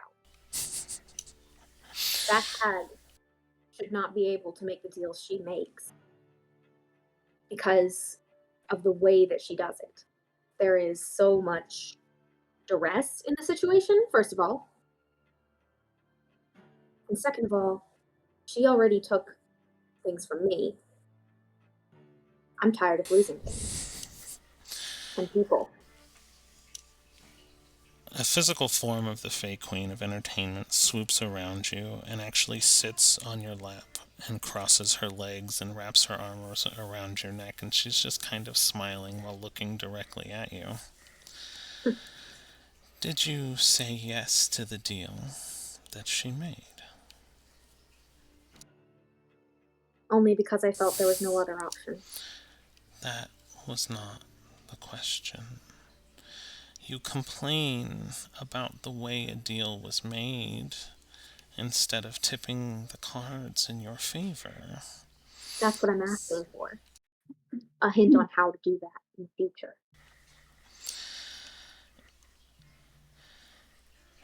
I find torture to be quite exhilarating. I find moral quandaries to be quite fun and easy to use as well, like your friend down there, not only fighting for her life, but fighting for that of her Fey Queen. Only to know that if she wins, that she's probably gonna have to kill her Fey Queen herself. You see, to play the game is to always get the outcome you want. It's a matter of making someone feel a certain way about it. So if you want to, you have to manipulate. Otherwise, the cost of things will matter more than they should. Take a piece of gold, and she manifests a piece of gold in front of you. If I were to give you this one piece of gold, you would know what it was worth, right? Unless it has a curse or a magic on it. Sure.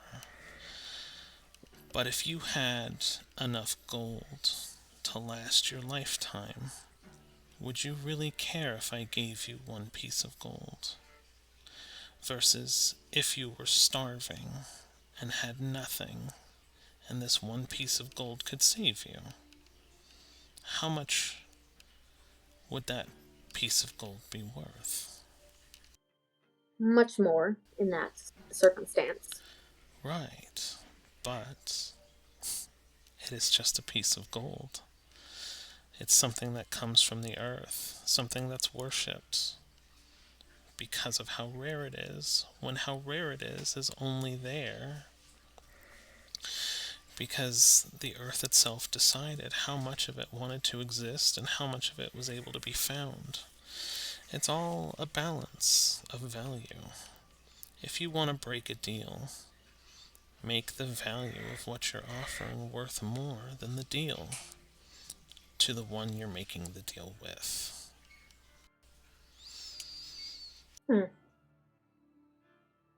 Okay. I think I can see it.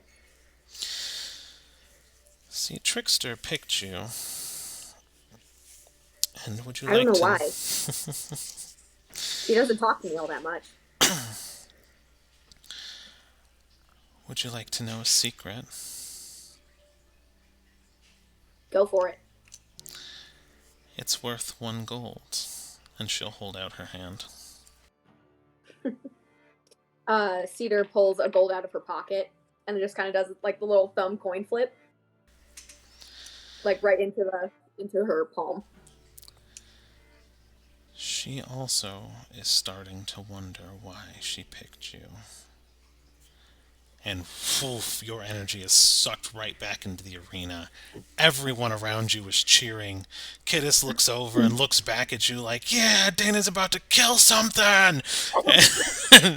And you have Gale just sitting there praying, hoping that his friend will be saved, and knowing that the accumulation of crimes and everyone is just out for blood from one person or another.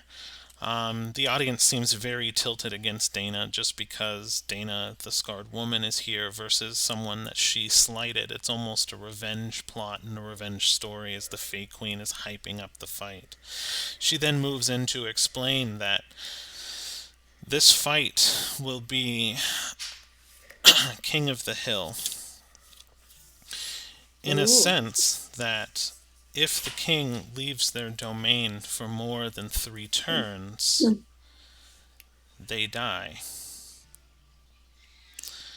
Oh. So you, at the very least, have to return and collect the taxes of your people. Otherwise, they will revolt against you, and the fight will go towards the enemy. So as Dana has picked her domain, the Owlin does not move and stays at the center of his. Now keep that in mind when the fight must be ruled in attrition, that the center 3 squares are neutral ground and do not count as your domain or another's. You may fight there as you please. However, if you can identify that you have more life than the enemy, you can lay claim to parts of their domain starting from the center. So you can infect their land, you can steal their land, but you must know that you are stronger than them when you seek claim to it. Do you understand the rules of the fight? And she's staring at Dana. And she stares back at the Owlin. Then, without further ado, let someone's death happen this day. And the crowd just screams. Woo! No. This is barbaric. This is great! You never let us do these things. I'm gonna go busy, I think. I know. Go ahead and roll for initiative. 18. Alright. What's... So you are gonna go first. Okay. I will use my full turn, standing still, activate both my Crimson Rights. Alright. And for the first time, the Owlin Warforged kind of comes to life as he is just hundreds of pounds of hulking metal and steam every time he moves, just blowing out from all of his innards. And you know that his makeup is that of cores, and that his soul is literally made up of pieces of Fey Queen, as he also steps forward to the edge of his domain and stands there staring at you and takes a guard action. Okay. Cedar kind of taps Kiddis's arm and goes, yes. She points to her scarf. And... oh, this is going to be so much more fun than I thought. Dana will bonus action Blade Song with her last use. Okay. And then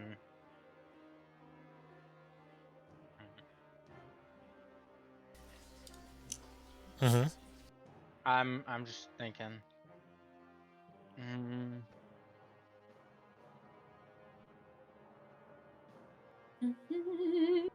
that's my turn.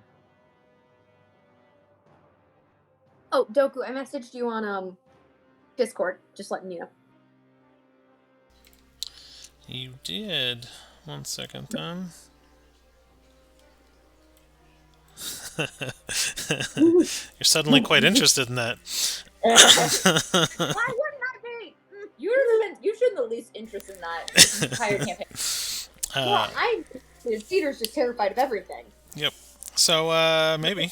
I guess that'll depend on where we're at. Okay.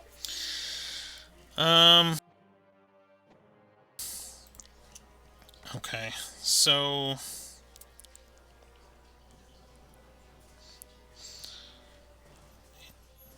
Alright, we'll do this then. So the Owlin then will actually take an action now.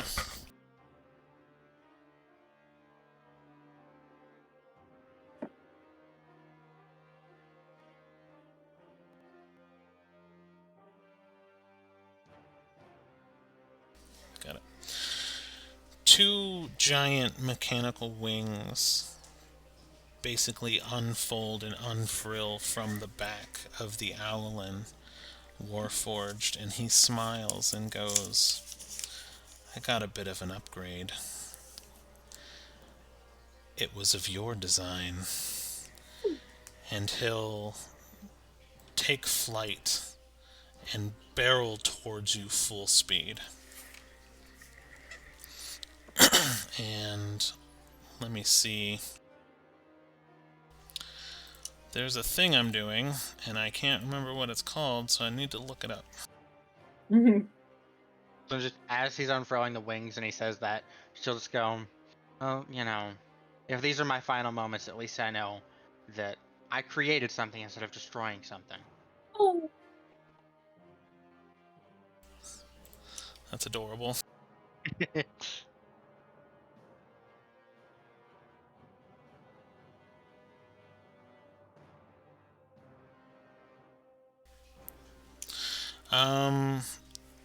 So yes, you can either take a dex save or a strength save. Always Dex. Nope, 15.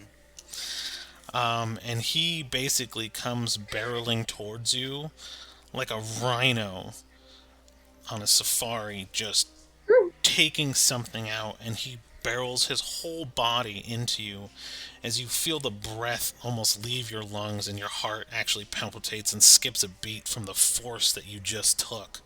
And he stands on his feet, wings furled in front of you, smiling as you're knocked prone, and you take 3 damage. Okay. And it's your turn. Alright. I will stand to my feet with half my movement. And I will make 3 strikes. Okay. Strike 1. Nope, that's a 10. Definitely no. It's a low roll for you. Strike 2 is a dirty 20. Strike 3 is a 16. 1 hits. Okay. That is 6 fire. And... Ooh. Oh. 17 slashing. Alright. 6 fire, 17 slashing.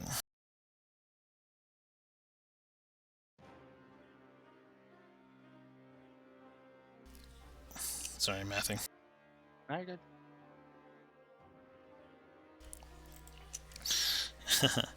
And he'll kind of just brush it off a little bit, and you can hear the kinks of his armor and stuff like that shift as if it's a part of his actual body. Mm-hmm. And he'll move out and be like, let's see. How much can your body really take? And he'll kind of grab you in a touch.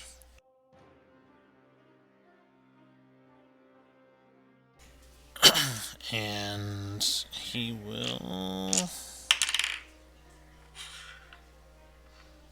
21 to hit. Hit right on the money. Right on the money. And you actually feel almost like electricity piercing through your body as it's like a taser from his fingertips. Okay. And you only take 6 damage, but I need you to make a con save. Okay.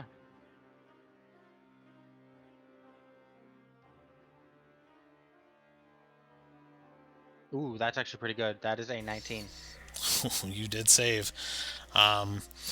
You managed to actually like regain yourself just on your constant combat and abuse that your body's taken in your lifetime. You actually kind of maintain your composure. But had you let that slip, you knew that you were going to be paralyzed.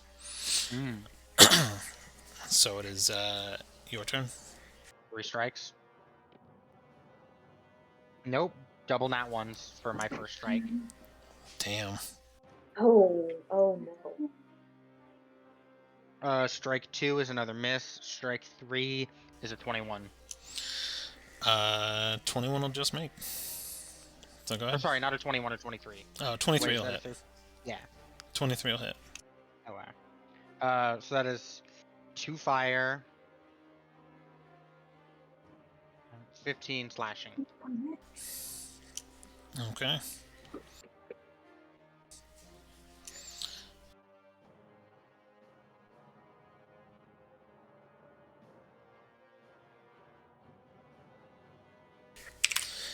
Alright. Actually built these.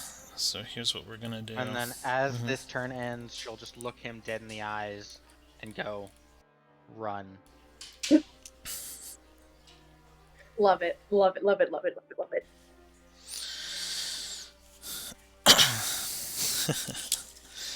And he has this kind of mechanical chuckle as he comes at you and goes, maybe I should. Don't want this fight to end too early. And he's going to combine both of his swords, and they almost like fit into pieces like a puzzle and become one large greatsword. As he spins around, his legs don't move, just his whole torso spins with so much energy as he does this attack through your person almost. Oh shit, only 20. Miss. So with your blade song it misses. But then he's going to then just disengage and walk slowly back to his side of the arena. Can he do that because he took an action? He can still move. It just But gives. Can he disengage? Well, Disengage. he's not disengaging. Sorry, I guess I shouldn't use that term. He's disengaging the 19 to fight. hit. Yeah, so it's a you miss Okay. your opportunity attack. Yeah. And he just walks away slow, but you're still kind of rearing from the attack as he kind of goes back into his domain. And he smiles and goes, Curator, do I have more life than him? Or her? Words. I was thinking of him as in him talking. Yeah. And she responds, you have to guess. And he smiles and goes, yes. And the 5x5 square that you're sitting on turns red Okay. as he claims a piece of your domain. All right. This is a fascinating mechanic, by the way. Let me just say. So then this is the start of turn 1 for her. That she will rush forward actually and take 3 strikes. Okay. First strike is a nat fucking 20. About goddamn time. Totally misses. And the second 2 miss. Okay. Alright. That is 6 fire. Does Sin's damage get doubled too? Or no? Yeah. Okay. So that's 6 fire, 13 slashing. 6 fire, 13 slashing. And that's my turn.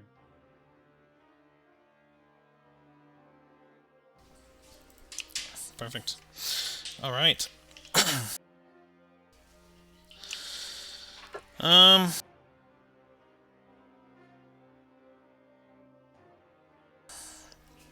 Okay. So he did that then. I think he's actually going to just take the attacks. So he's going to take both of his swords then and separate them.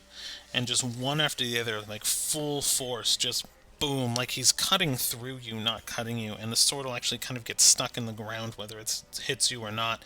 He has to kind of pull it away. So with such force, he's just barreling into you like a barbarian would. And he's taking 2 attacks. One does not hit. The other one's a 24. Hit. These are his greatswords. I just rolled minimum damage. You took 3 damage.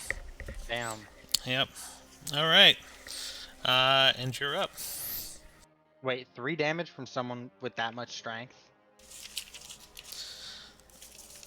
Don't worry about it. Okay. Now I'm worrying about it. And so,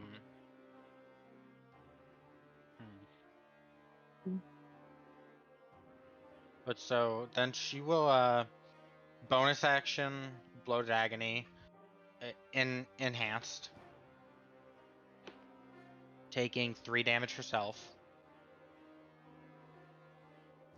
And then action 2 strikes. Okay. Nat 20. Okay. And 23. Alright, they both hit.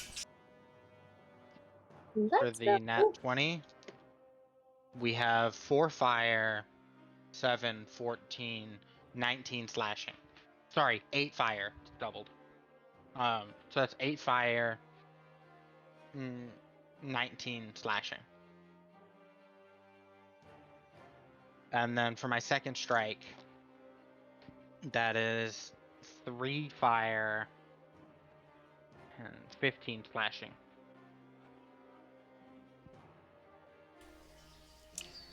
Okay, 3 fire, 15 slashing. And as she ends her turn, she's gonna look him dead in the eyes and go, "Who has more health now?" Oh. Okay.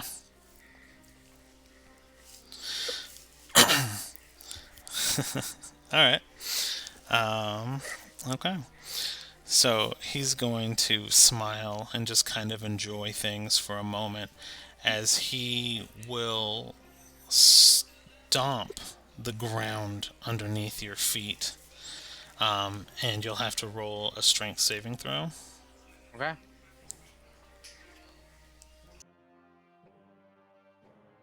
$11. You fall to the ground prone from the earth underneath your feet, shaking. And he smiles and then just goes, "Me," as he barrels his head. And it looks like an owlin, but you realize the moment it makes contact, it is solid steel. And 22 to hit. Hit. And we will roll this. You take 10 bludgeoning damage from the headbutt. And now you are not only were you knocked prone, but you actually kind of bounce off the ground a little bit as it shatters underneath you. Okay. And it's your turn. Alright, I will get up with 15 feet of movement and just rush back 20 feet to get into my own domain, as this is the start of the third turn.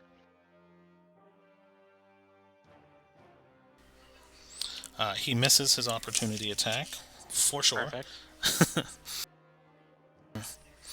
And then that is my turn. Alright.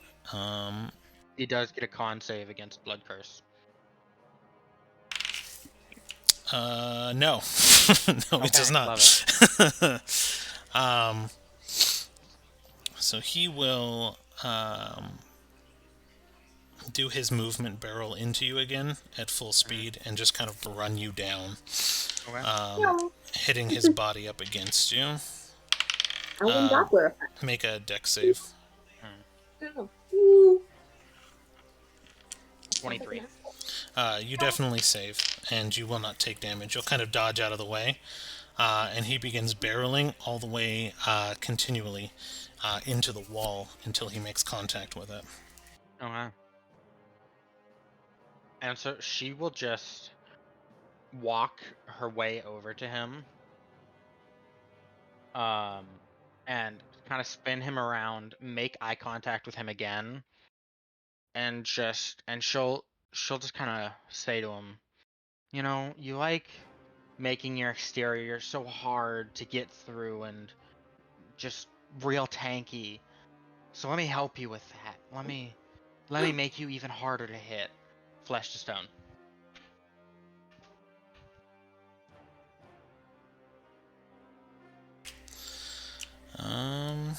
Within range in a stone, the target's body is made of flesh. The creature must make a Constitution saving throw. Wait. He smiles, and Okay. absolutely nothing happens. Love it. He's not made of flesh. It's not made of flesh, so can't do flesh of stone. Worth a try. Yeah. That's my turn. It was a good idea. Well, if you want me to be easier to hit, maybe I can help. Make things a little bit more fun. Especially since it seems like you're going to need all the help you can get. And of course, fun is the theme, and as he's talking, bits and pieces of his armor are actually falling off until you see what remains to be a more or less metal skeletal structure over his stomach, his chest. His pauldrons have fallen off. All of his armor becomes debris on the ground as he just looks a little bit more wiry, and two more swords come drawn from his back as he now has 4 arms that you recognized him as before. Okay. And he takes 4 strikes against you. Get.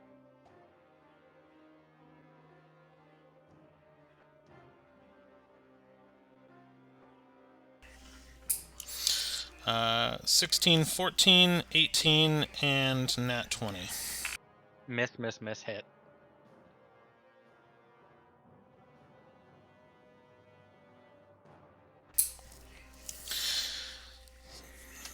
This knife that he's holding, this sword, is thin, almost paper thin, as the cut doesn't even feel like it cut into you at first. As it slices through, it almost is a perfect cut and doesn't bleed for the first few moments, as you take 17 damage. Yeah. And he goes, and with that, I'll bid you adieu. And he'll move 30 feet away, and you can take your opportunity. Love it. Nat 20. Totally miss it. No, yeah, so that hits. Did you hand me the computer cord? 6 fire, 14 slashing. Sorry, 12 fire. 9. Do I get sin on this or no? Not on an opportunity, no. Alright, so that's 12 fire, 15 slashing. Alright. It's your turn. Alright. I will run after him, and I will take 3 strikes. Okay. First strike is a miss. Don't assume, please. It was a 4 and a 5. Okay, then yeah, so it misses. Yeah. Okay, just making sure. And then we have a dirty 20 and a 21. Okay, so both of those will hit. Love it.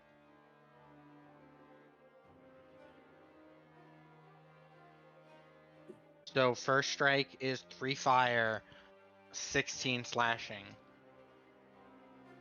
Second strike is 1 fire, 14 slashing.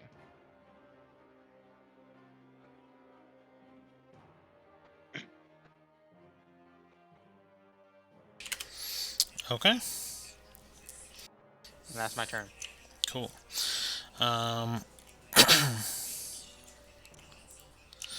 did you roll your blood curse? Because I don't think I rolled the con at the end of my save, on the end of my turn. You didn't make 2 attacks, so. I made 4 attacks. Oh, that's right, you did. Holy fuck.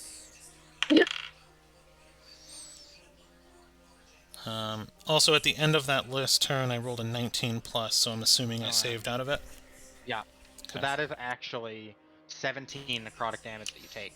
Okay, just wanted to make sure I was calculating Thank everything you. right. Yeah. I'm keeping track. You're doing pretty good. Yeah, I am.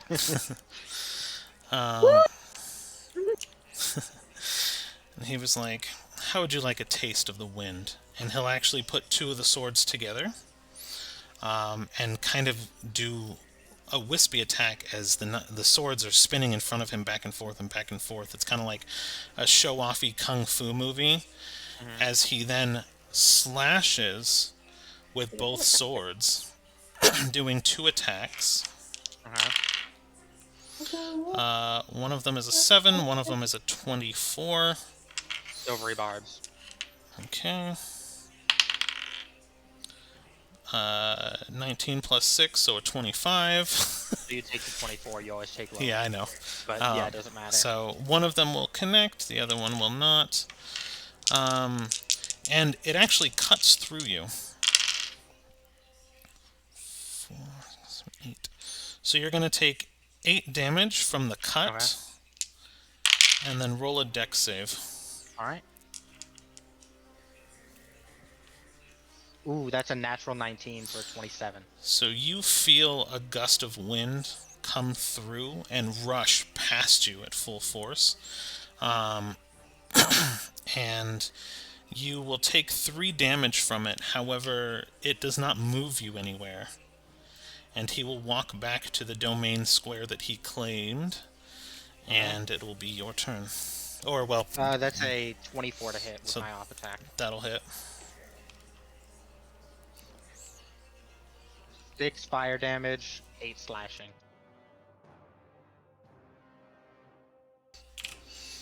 Now that his armor's off, his damage is like... I'm like watching it, I'm like, uh-oh, I took it off too soon. How much life you got left now? I am at 11 hit points. Holy crap. Yeah, I was wondering. I was like, you should be getting close here. He's not far off, but... Go ahead. Alright, I will make 3 more strikes. I will walk up to him and make... Actually, that's not true. Walk up to him, Blood Curse of Bloated Agony amplified. And then I will take 2 more strikes. Shouldn't have given you that short rest. It's fine now with the amplified Blood Curse of Bloated Agony. I'm down to 7 life. That's not good. But that is a 23 to hit for my first strike. So the first one will hit. Kill him. That's a miss for my second strike. Okay. Roll. And Jesus, I can't get these things to roll where they should fucking roll. Another 23. Alright, so you got 2 hits. 1 fire. 11 slashing. Okay. Second strike. 6 fire. 17 slashing. 17. That is my turn. It comes down to this, doesn't it? Yes, it does. So he is going to gamble with his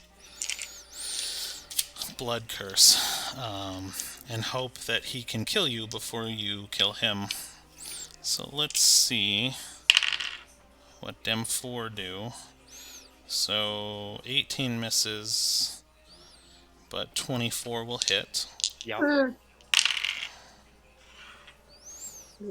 16 misses, but 22 will hit. Correct.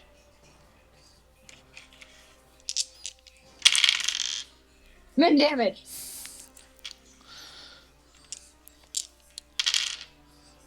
No, very much far from the min damage. No. How much did his first strike do? 12. Okay, so I'm out. The blood curse doesn't take effect. Yep. After that last one, he had 13 hit points left. Okay. So, here's what happens. He strikes you with all 4 swords, and just 2 of them connect and slice right through you. You end up laying on the ground in a pool of your own blood, semi-conscious, unable to move, as he goes, "Let's make it worth it for you." And he slowly walks across the arena. And she just, as he's walking away, I'm not done with you. She snaps her fingers, you know what happens. And what happens? You know, we talked about it before session. What happened? Remind me one more time. We'll talk about it after session. Oh, okay. It's No! the things, right? Oh, the Yeah. things. Okay. Uh-huh. The things will happen. Yeah, we're Uh-huh. good. Yeah, we're good. Okay. So he continues to walk, and he grabs. All I will say is, for those of you watching, he's now missing something. Yes, he is. He, interestingly enough, when you snap your fingers, 2 of his arms actually fall off. But he seems unfazed by it as he goes and grabs a defeated purple, dragging her back across the arena by her hair. Throwing her down in front of you, she looks at you with purple tears running down her face as both of his swords stab through the back of her head. And just right before he makes his attack, just to really twist the knife, Dana goes, "We could have won this." The swords slice outward, severing the top of the Fey Queen's head as she slowly gets absorbed into the arena. He spins his swords around, kicks Dana to her back, and shoves his sword directly through her heart, as her body then begins to slowly absorb into the arena. A tear happens. A tear that rips through the entire fabric of reality. The Fey Queen rushes to try to figure out what's happening. Panic-stricken is on her face as the crowd begins running and frantically panicking out of the arena. The tear explodes outward in blue flame, the flames engulfing not only what's left of Dana's body, but the Owlin Warforged gets a full force blunt of flame and is melted down to ash and dust from his steel body. Steam explosion happens. Everything is gone from the center of the arena, and the only thing that exists is this tear. You see a hooded figure run and jump directly into the tear, as if they're trying to do something. Kittis, Yes. unwillingly, also makes her way to the tear. Rain, you weren't supposed to die. Rain!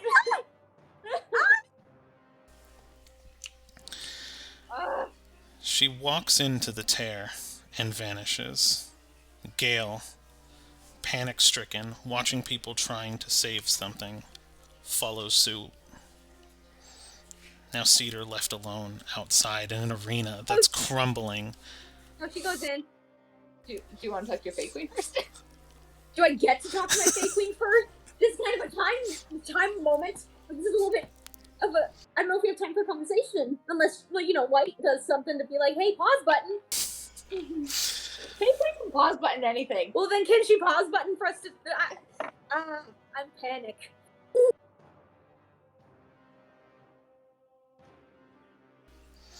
Well...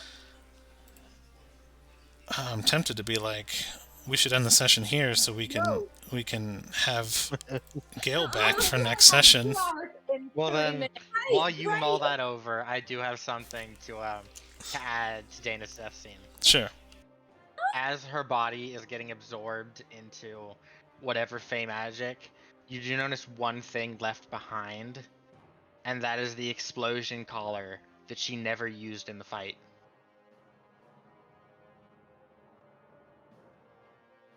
Did you purposely kill your character? No, Are you Sophie kidding me? did.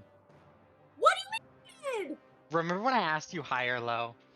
You jerk! And that 24 was what I got on a D100. Not my fault. I was tricked. Because I couldn't decide if I should use it or not, so I figured I'd put it in your hands. Oh, why would you do that? Because it's fun. Why would you do that? I have to go into my arc. What's my plot armor? Down to hell we go. I know, I'm so excited. I didn't get to make more deals before I went down. I was hoping to make like, at least 2 more. Just to make it at least 2 more. Then I could have a lucky 7. What? Like Voldemort? Are you literally trying to be Voldemort? I only split my soul once, okay? Let's get one thing straight. I did not split my soul that many times. I told you. I traded my spine for one of those. And the thing is, I didn't split my soul when I was... Okay. Raven Queen, I was I'm not born into listening it. to you. Raven Queen, I was born into it. I'm Lola not was listening sold to you. into it. That was not a soul split. That You is keep a, talking, like, but one I'm of not them gets listening. it. Then the Fae Queen, I didn't technically trade my soul. I just said, hey, I'll help in return. Grant me wishes. Then so then the hat took my spine, and then the nightmare lady took my hand, and now I have to make nightmares for people. That was only one What time if- that my soul split, and that was with Philo, not with a deal. What if, and hear me out, you stop. No. No. What do you mean no? I could have had lucky number 7. That's lucky. Do we have a second to talk with Yellow? I'm saying right now. So you find yourselves in the tear. However, you Like- don't necessarily recognize where you're at. You were in an arena that was crumbling, made purely of Fey magic. A Fey Queen dies in front of you, and the very concept of war vanishes from your Big world. world. No more war. And that causes a rift. And now you find yourselves I know. quietly, seemingly, in a room with a locked door in front of you, a stairwell leading down, and all is quiet. Interestingly enough, you see Dana, What?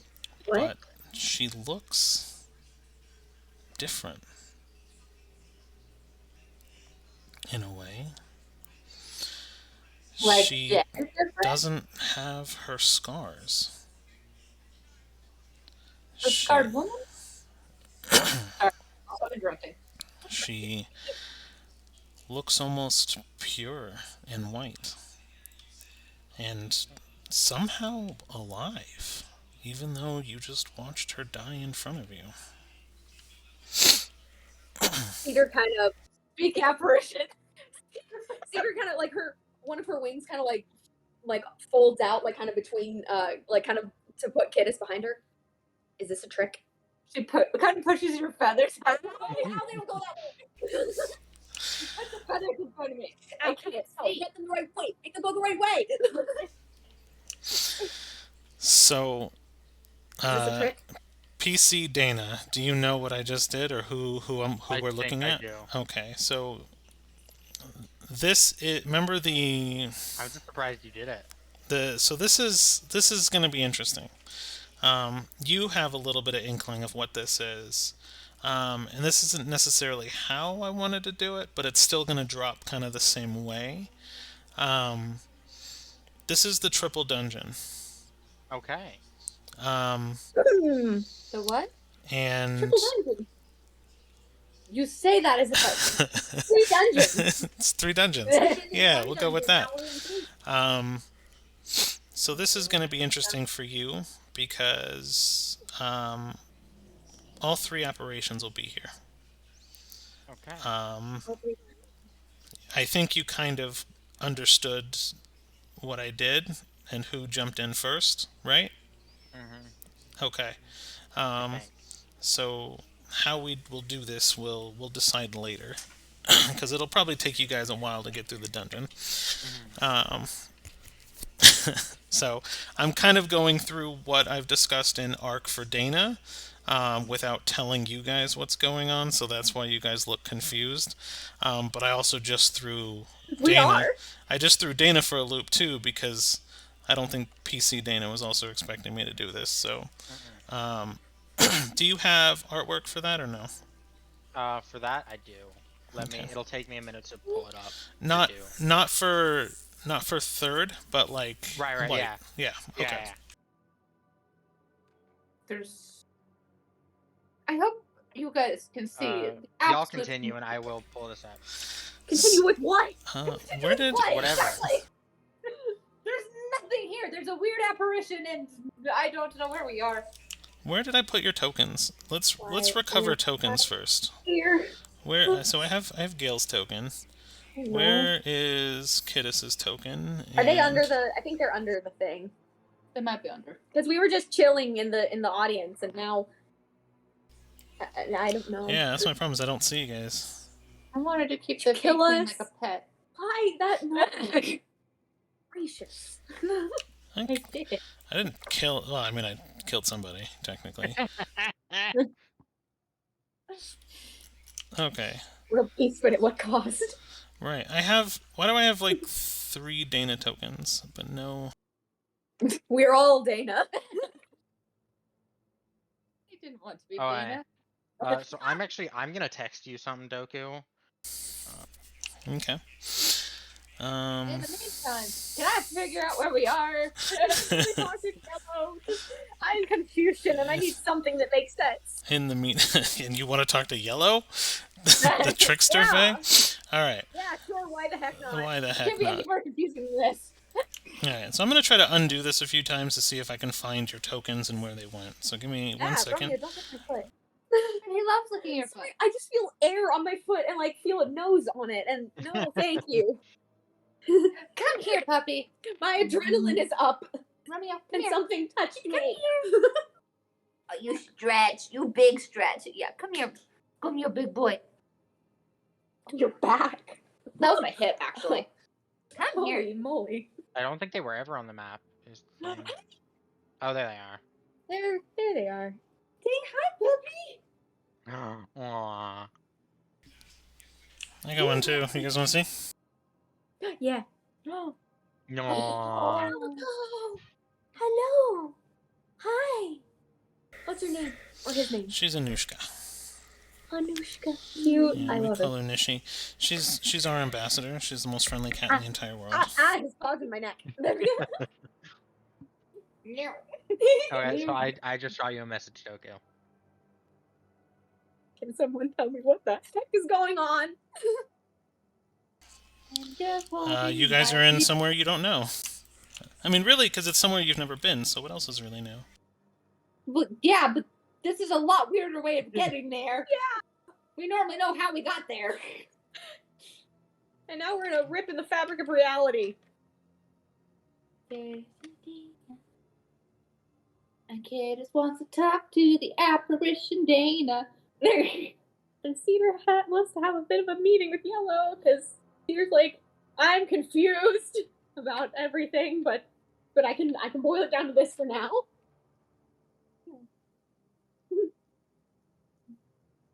He's my baby. Alright, so let's see what Dana messaged me. But so are we going into Dana's arc, or are we actually going into mine? So this I is... don't know anything. Oh, not even Rain knows. Yep. Oh, we are I killing gotta keep things interesting for you guys. So we're going to Dana's arc without Dana? What? In the words of John Sean. I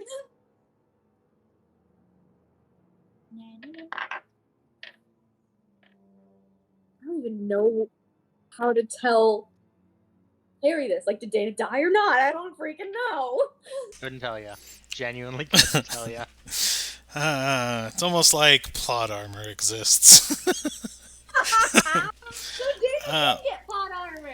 No, damn it. no, Dana. I mean, I can't give anything away, but depending on how the end of this dungeon ends up, could change some things. Oh, So Dana is technically dead in one reality. So we're gonna drag a different reality over. Oh no, we're kidnapping an alternate reality Dana. I said that was a joke, Rain. I said that was a joke. So now that I answered your question, Dana, do you have character art that I'm asking I for? do. I'm working on it. Perfect. Okay. What? I want to kidnap the version. So you guys find yourself in a strange place. It's actually quite nice. There's a velvet red carpet that seems to See be if this works. running the course of the floor. Everything is just very polished stone marble. It's all very clean and very beautiful. There's a locked door in front of you and a stairwell going down. Boom. What would you guys like to do? So apparition Dana's in front of us. I like her. Oh. Oh, that's beautiful. Yeah. Ava, great Yep. job. Great job as always, Ava. She's so pretty. So Honestly, to apparition Dana. this is the Dana that you see in front of you. Yeah. And with you is Gale and everyone else. What's really interesting is here, Kidis feels very alone. For the first time, you actually don't feel Philo. You don't Philo? feel your connection to Nightmare. You actually Oh. feel like, for the first time, your lower lumbar actually feels pretty good. Because there's no hag pulling on it. Got acting. And Age 18. it seems in this zone you don't really feel any detractors. But I want my Philo. That is my emotional support Faye. That's the Faye that makes it so she has connection to people. Where'd it go?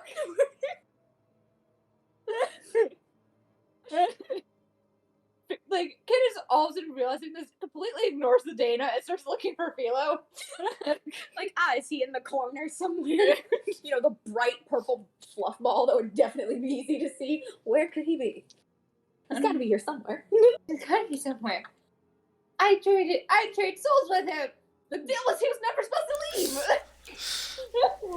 leave. Roll an Arcana. Awesome. Abandonment issues. Yes.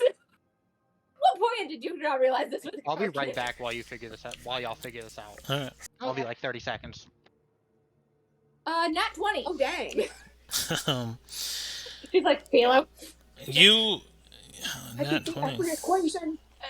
So you're going through with a nat 20, and you're like, the magic of this place is insane. I don't know where I'm at. I don't feel a connection to Philo anymore. I don't feel a connection to Nightmare. I don't feel a connection to anything. And as you are figuring it all out and trying to piece it all together, you don't retain the memory of you making a deal with Philo, or making a deal with the hag, or really telling Nightmare you were going to be her agent. These memories of these connections are gone. Everything else seems to be there. The memory of you getting adopted by Cedar in front of the royal court, her being Like, crowned, Almost everything, including all of your childhood memories, seem to be intact. But the ones from the last 6 months, um, you actually feel like you know more. You don't feel like you ever even ate the soup. Instead, your outfit is more elaborate. Your tattoos are more defined, and your connection with black almost seems pure and untouched by any other fae. Huh. Hmm. And she just Kid? I'm missing something, and I don't remember what I'm missing. Okay. Does she remember the Describe it? deals?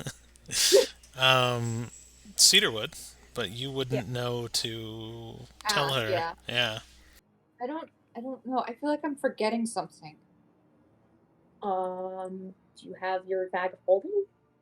You have your stuff? Like, Yeah. Cedar's like, what matters to this kid? I- Possessions! I have my stuff. You have all your pets? Yeah, I have all my pet. Why do I feel like I'm forgetting something? Hmm. I mean, Cedar has no idea what's going on in her head, so they need me to help in this scenario, which bothers me. But Okay. oh well. If I forgot it, must not have been that important, right? I mean, not necessarily, but we can figure it out later. Yeah. Yeah. It couldn't have been that important if I forgot it. I don't typically forget things I enjoy Okay. or really don't enjoy. Okay. So Okay. And who the heck are you? You Dana or not? Because I just saw you die. I want to go poke it. Don't touch it. Kid's gonna go poke it. Don't touch it. It might be a trick. I'm gonna Seriously, I'm like, don't touch it. I'm gonna go poke it. No, don't poke it. I'm poking it. How close is Cedar to the apparition? I thought we were calling it the apparition. I don't want to reveal anything yet. 10 feet. Oh, wow. I'm going up to Um, poke it. I want to poke Okay. it. Can I poke it? So just having like she was trying to get her like trying to make sense of everything the entire time, and she honestly was not paying attention to when anyone else entered the room. And so, upon Cedar's question, he just looks straight up into your fear, and just um as Kidis goes to touch her, roundhouse kick to the face. Yay! For a 22. Yeah, that hits. Her armor class is 11. Of course it hits. 9 damage. Okay. I do not regret my choice. Whoa! And she's just, fuck, strike. Don't talk to me like this. What? Ow. Sophie needs a second. Sophie needs a gosh dang second. I know. Ah! Okay, I'm better. I'm good. We're good. Oh, kiss. Hey. How many talons? How many talons? I don't care about your talents. I'm trying to see if you have concussion. I'm sorry. She's fine. I've done worse. But you don't talk to me normally. What? What are you talking about? Right? Did that sword through the head mess something up in there? What sword through the head? I just saw you die. Gail, back me up here. Fuck you, Tempest. What? And Gale's just sitting there like, I didn't see anyone die. We've been with Dana this whole time.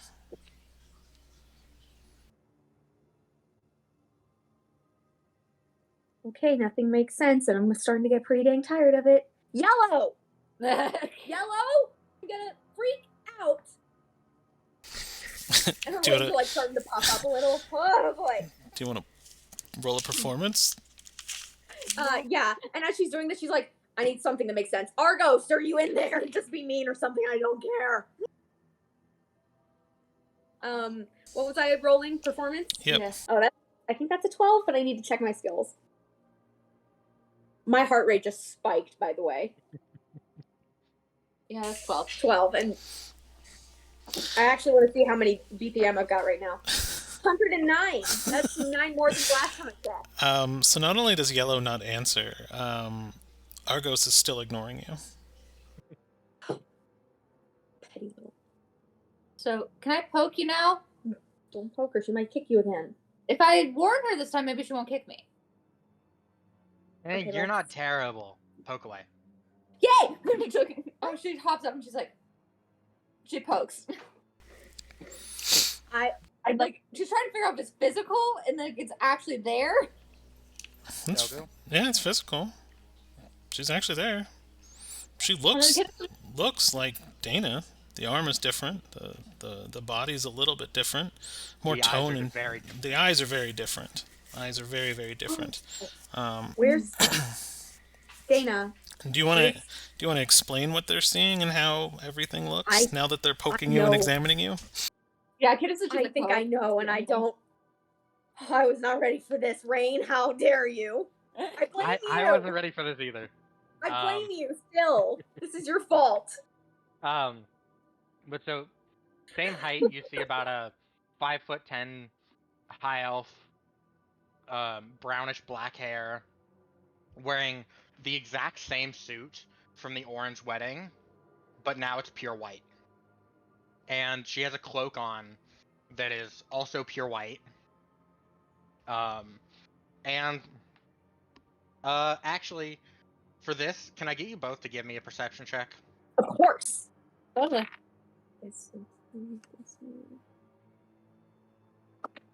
19. 8. Alright. So Cedar notices that so there's a both of you see that there's a pocket watch in a breast pocket on her suit. But Cedar, with her owlin eyes, notices that there's an inscription on the top of the pocket watch that says King. Okay. And whereas Monk Dana, or not Monk Dana, this is Monk Dana, but I mean, she kicked you in the face. What the fuck did you expect? Yeah. To be fair, Dana also would have kicked in the face. But she always had Crimson Rights active to do extra damage. There was no right active for At this. the time that she and Cedar were arguing. No, there was always Rights active. What? Yeah. Jerk. But so, whereas Bloodhunter Dana would have had her arms covered, Monk Dana's arms are free. And she's in pure white head to toe. And on her left leg, she has 2 short swords, one of which you've never seen before. The other is very clearly Sin. Okay. Your eye's back. Like your actual eye, not the orange one. I never lost it. This is really weird, and I don't like any of this. Cedar says that very like calm and monotone, but I feel like Kid is probably can hear the fact that Cedar is like 2 seconds from like a freak out. So, do we know each other? Like, she's kind of like waving her hand in front of her face. I texted you on Discord. You should look at it. So I mean, yes and no. I need clarification on this because Yeah, I'm seeming to be missing something. yeah, Yes we and no. just watched. Well, what are your scars? Okay. What scars? I never had any scars. You have burn scars all over your arms. Or at least you No, do. I never did. I messaged you. Yeah, Yeah, I saw. Okay. Gaslight. Okay, compare notes time. How do we know each other? Okay. I'm sorry. I mean, it's pretty standard. We've been traveling together for, due to Faye timey-wimey bullshit, over a year. Okay, that Uh, I agree. So where did let's. you last see us?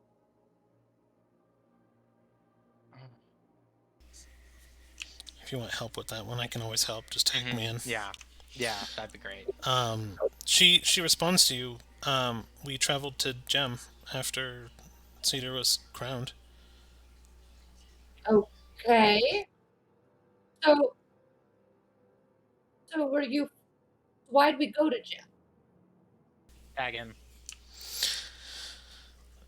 Um, yeah, it was someone that needed to be punished, and Cedar needed to oversee their punishment, so we all came together to go watch. And Ooh. I'm gonna have to. Dana responds, I can't remember. Because we went to see your trial. Why my trial? I help people. I do good things. What I do? Kiddis, sidebar. Kiddis, Gale, sidebar. So Will you give us just a moment? Sure. I don't like it when you're nice to me. That feels very wrong. What? Did I do something? Kiddis, you're the mean one in this. what? What do you mean? I'm so confused right now. Okay, what's the sidebar?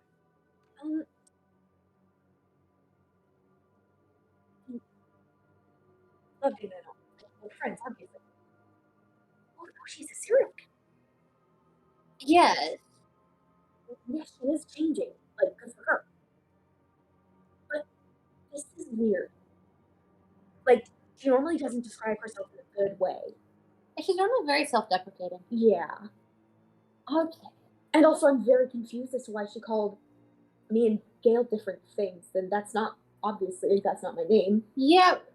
I'm going to go explore the room. Where are you going? Don't talk to her. Kiddis goes I'm and explores the room. and scared. I'm going to go explore the room. I love that. I just Kiddis walking away as Cedar goes, I'm confused and frightened. Kiddis like, information dig. Okay. Look, Dana, your name's still Dana, right? It always has been, Shrike, Why are you calling me that?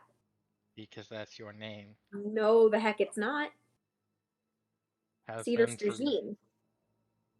I mean, it used to be Natea, but like I gave that away for a while. No, and now no, it's no, no, no. Stajine full time. No. Cedar Niktea was your actual name. You've been going by Shrike for like the entire time I've known you. No, unless you have a hearing problem. I don't believe that I do. After my brother? Yeah, after he died and then you murdered Shalius. I did what? I mean, that was Yeah. only recent. I mean, To be and fair, he had by the way, where are the the what? horns? Where are the horns? What horns? His He horns? wears horns. Yeah. Oh gosh, that's so messed up. Why would I do that? You and Candace have them. Well, one of you has a copy, but I honestly can't remember who by now. I think I had the copy. We turned it into a sword. Just don't bring out the body right now. Don't. No, keep that. It's got to stay in there. I don't want to see it right You now. kept his body and you never told me? I didn't. The kid did. So what's I don't around remember the you room? keeping the body. What? It turned into wood? You No. helped me, you know. You beat it into an unrecognizable pulp and stole its horns? I did. What? That doesn't. Kiddis, is this confusing to you too? I'm trying to figure out what this room is made of. Too. Okay. I don't think we're talking about the same person because I have literally no clue what you're talking about. We fought Shalius together because he tried to poison Kiddis and tried to frame me for murder.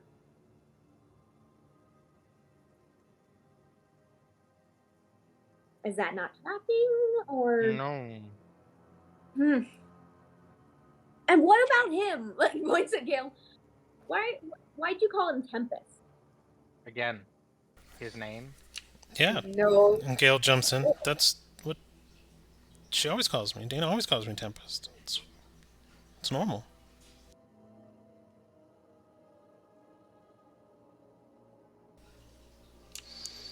And like, I mean, I don't understand your problem with our resident warlock. It is? Am I hearing things? Did she say freaking warlock? I The respond. little voice spike does happen. That is cute. Before I do, I want to explore the room, try to figure out what the room is. Yeah, let's let her Roll an investigation. That's 18. So this room is pretty barren. You see definitely a flight of stairs going down to a library. You kind of peek your head in. It's very well lit. Someone has a duck, a squeaky duck. And the main door, the main attraction to the room where the red carpet leads, is a wooden door. It seems very obvious to be magic, and it has a 3-code combination on it. Essentially, that you would assume that if you were to get the right combination, the door would unlock, but the door is locked. And really everything is very polished, very clean. The torches are lit, but they don't seem to be consumed, so they're being magically fed. There's, food and water rations. Moreover, to be small, like hors d'oeuvre type things, kind of laid out for people. Like seems to be like a greeting area. Okay. Hey, Dana, real quick. Where Yeah. are we? Couldn't tell you. So you remember we going to gym, but you don't remember how we got here. No. A rift Okay. opened up. I walked through it. Ta-da. Okay, that's fun. I'm going downstairs to the library. No, Libraries wait. have answers, according to you. Wait, Kittis, I need you to confirm that I heard correctly. Oh yeah, warlock. Okay. No, you're a cleric. You're a cleric. Same difference. No, that really isn't. I mean, yeah, Sharpay's kind of a punk, but oh crap, I said that out loud. I mean, warlock, cleric, one heals late. I don't know the difference. Woo! He's on my side now. I like this version. Pardon my uncharacteristic language. But what the hell is happening? We go into a rift. Y'all start acting weird. I don't understand. We've been through so much together for you guys to be acting a fool like this. I'm not. At least someone knows what the hell's going on. Right? That's what I'm saying. I'm starting to get a little suspicious of them, though. Mm-hmm. Okay, I'm gonna start digging through the library. I'm gonna go with Kittis because she's the only one acting sane right now, which says something. Wait, has Dana noticed? Has Monk Dana noticed the differences in Cedar's appearance Besides the horns. besides the horns? No. She gonna ask about him? I asked Oh, yeah. about you. No, it's okay.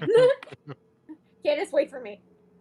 So I'm gonna dig through the library. I'm trying to find a combination of one, what's in the library. Just start off with a brief thing of like, okay, what kind of books are here? Then two, no wait, I'm gonna first figure out what type of books are here because that will direct me on what I want. Alright, so you spend some time flipping through them. Seems to be a lot of like research books, a lot of general knowledge books, educational books, a lot of things on magic, forgotten magic. It Can I seems steal some of the forgotten magic books? Yes, do it. sure if you want to pocket a couple of them, I'm sure you can. Okay, so it's gonna be like, ooh, forgotten magic. Forgotten magic. Wait, see her hears that her little eartop like perks up like wait what? It kind of goes wait forgotten magic. Yes, I'm putting a bunch of those in the bag. I'm putting them in the bag I'm holding. Okay, one good thing. I can focus on that. And if you want to roll another investigation, I'll kind of give you some of the key pieces of the room. Investigation. Nat 20. Oh. Okay. A couple things kind of stick out for you. I'm 7. this room was completely pristine. Completely pristine. And what you did notice that kind of stuck out to you that there were some books that were actually on the floor in front of one of the bookshelves, and that seemed really strange to you. Another thing that kind of calls out is when you kind of walk by and were taking some books off the shelf, and you were activating your magic bag, there seemed to be a puzzle cube in the center of the room um, that lights up every time magic is kind of used. Um, and then on the far wall, there is a table with a quill and a pen that seems to magically be writing, "Ask and you shall receive." And those are the three main big points to the room that you notice with a 20. Ask and you shall receive. Does that mean I could ask anything and get whatever I want? You normally do that.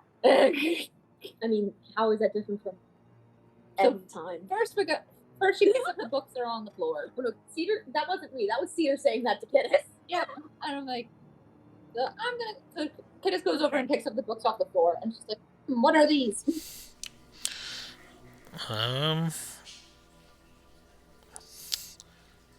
Okay. Roll a perception. Perception. 23. You notice that all of the books on this shelf are different than the rest. Just at a glance, you notice that everything else seemed to be kind of in its own little topic separation. This one on this shelf actually seems to be alphabetic. And so the books that have fallen out of place would have a very specific place back on the shelf alphabetically. I impulsively put them back alphabetically. While she does that, I kind of want to eavesdrop into the other room to see if I can hear if the other two are saying anything. Okay. So yeah. You're like, okay, well, tough work. Let's do that. All right. So to resolve the first thing, when you put the last book back, out of the book, a small piece of paper falls down onto the floor that you didn't notice was there before, and it has P31 on it.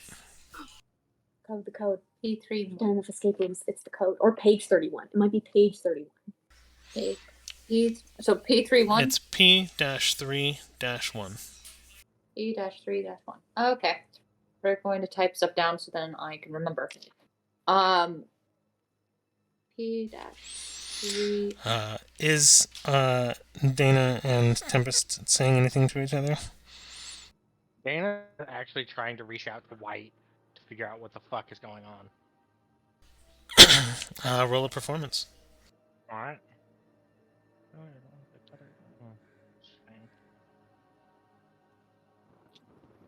Nope, 4. Okay. Interesting. Oh, man. Okay. You feel her connection, but she doesn't say anything to you. Alright. So, got that. Okay, once Cedar doesn't hear anything, she goes over to the books, sees they're in alphabetical order, because, girl loves libraries, obviously, so she's like, oh, okay, cool. And then she looks to see if there's anything on Fey Magic.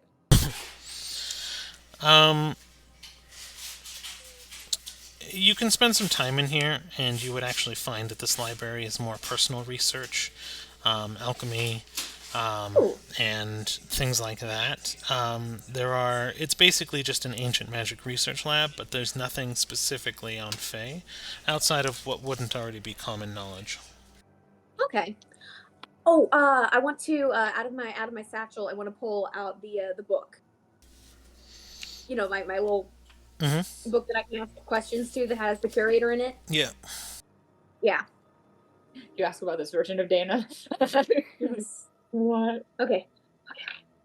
Okay, Kidis. Huh? Got the book out. Let's ask some questions. Maybe get a little bit of You can only ask one. Okay, so should we ask where we are or who the heck those are outside?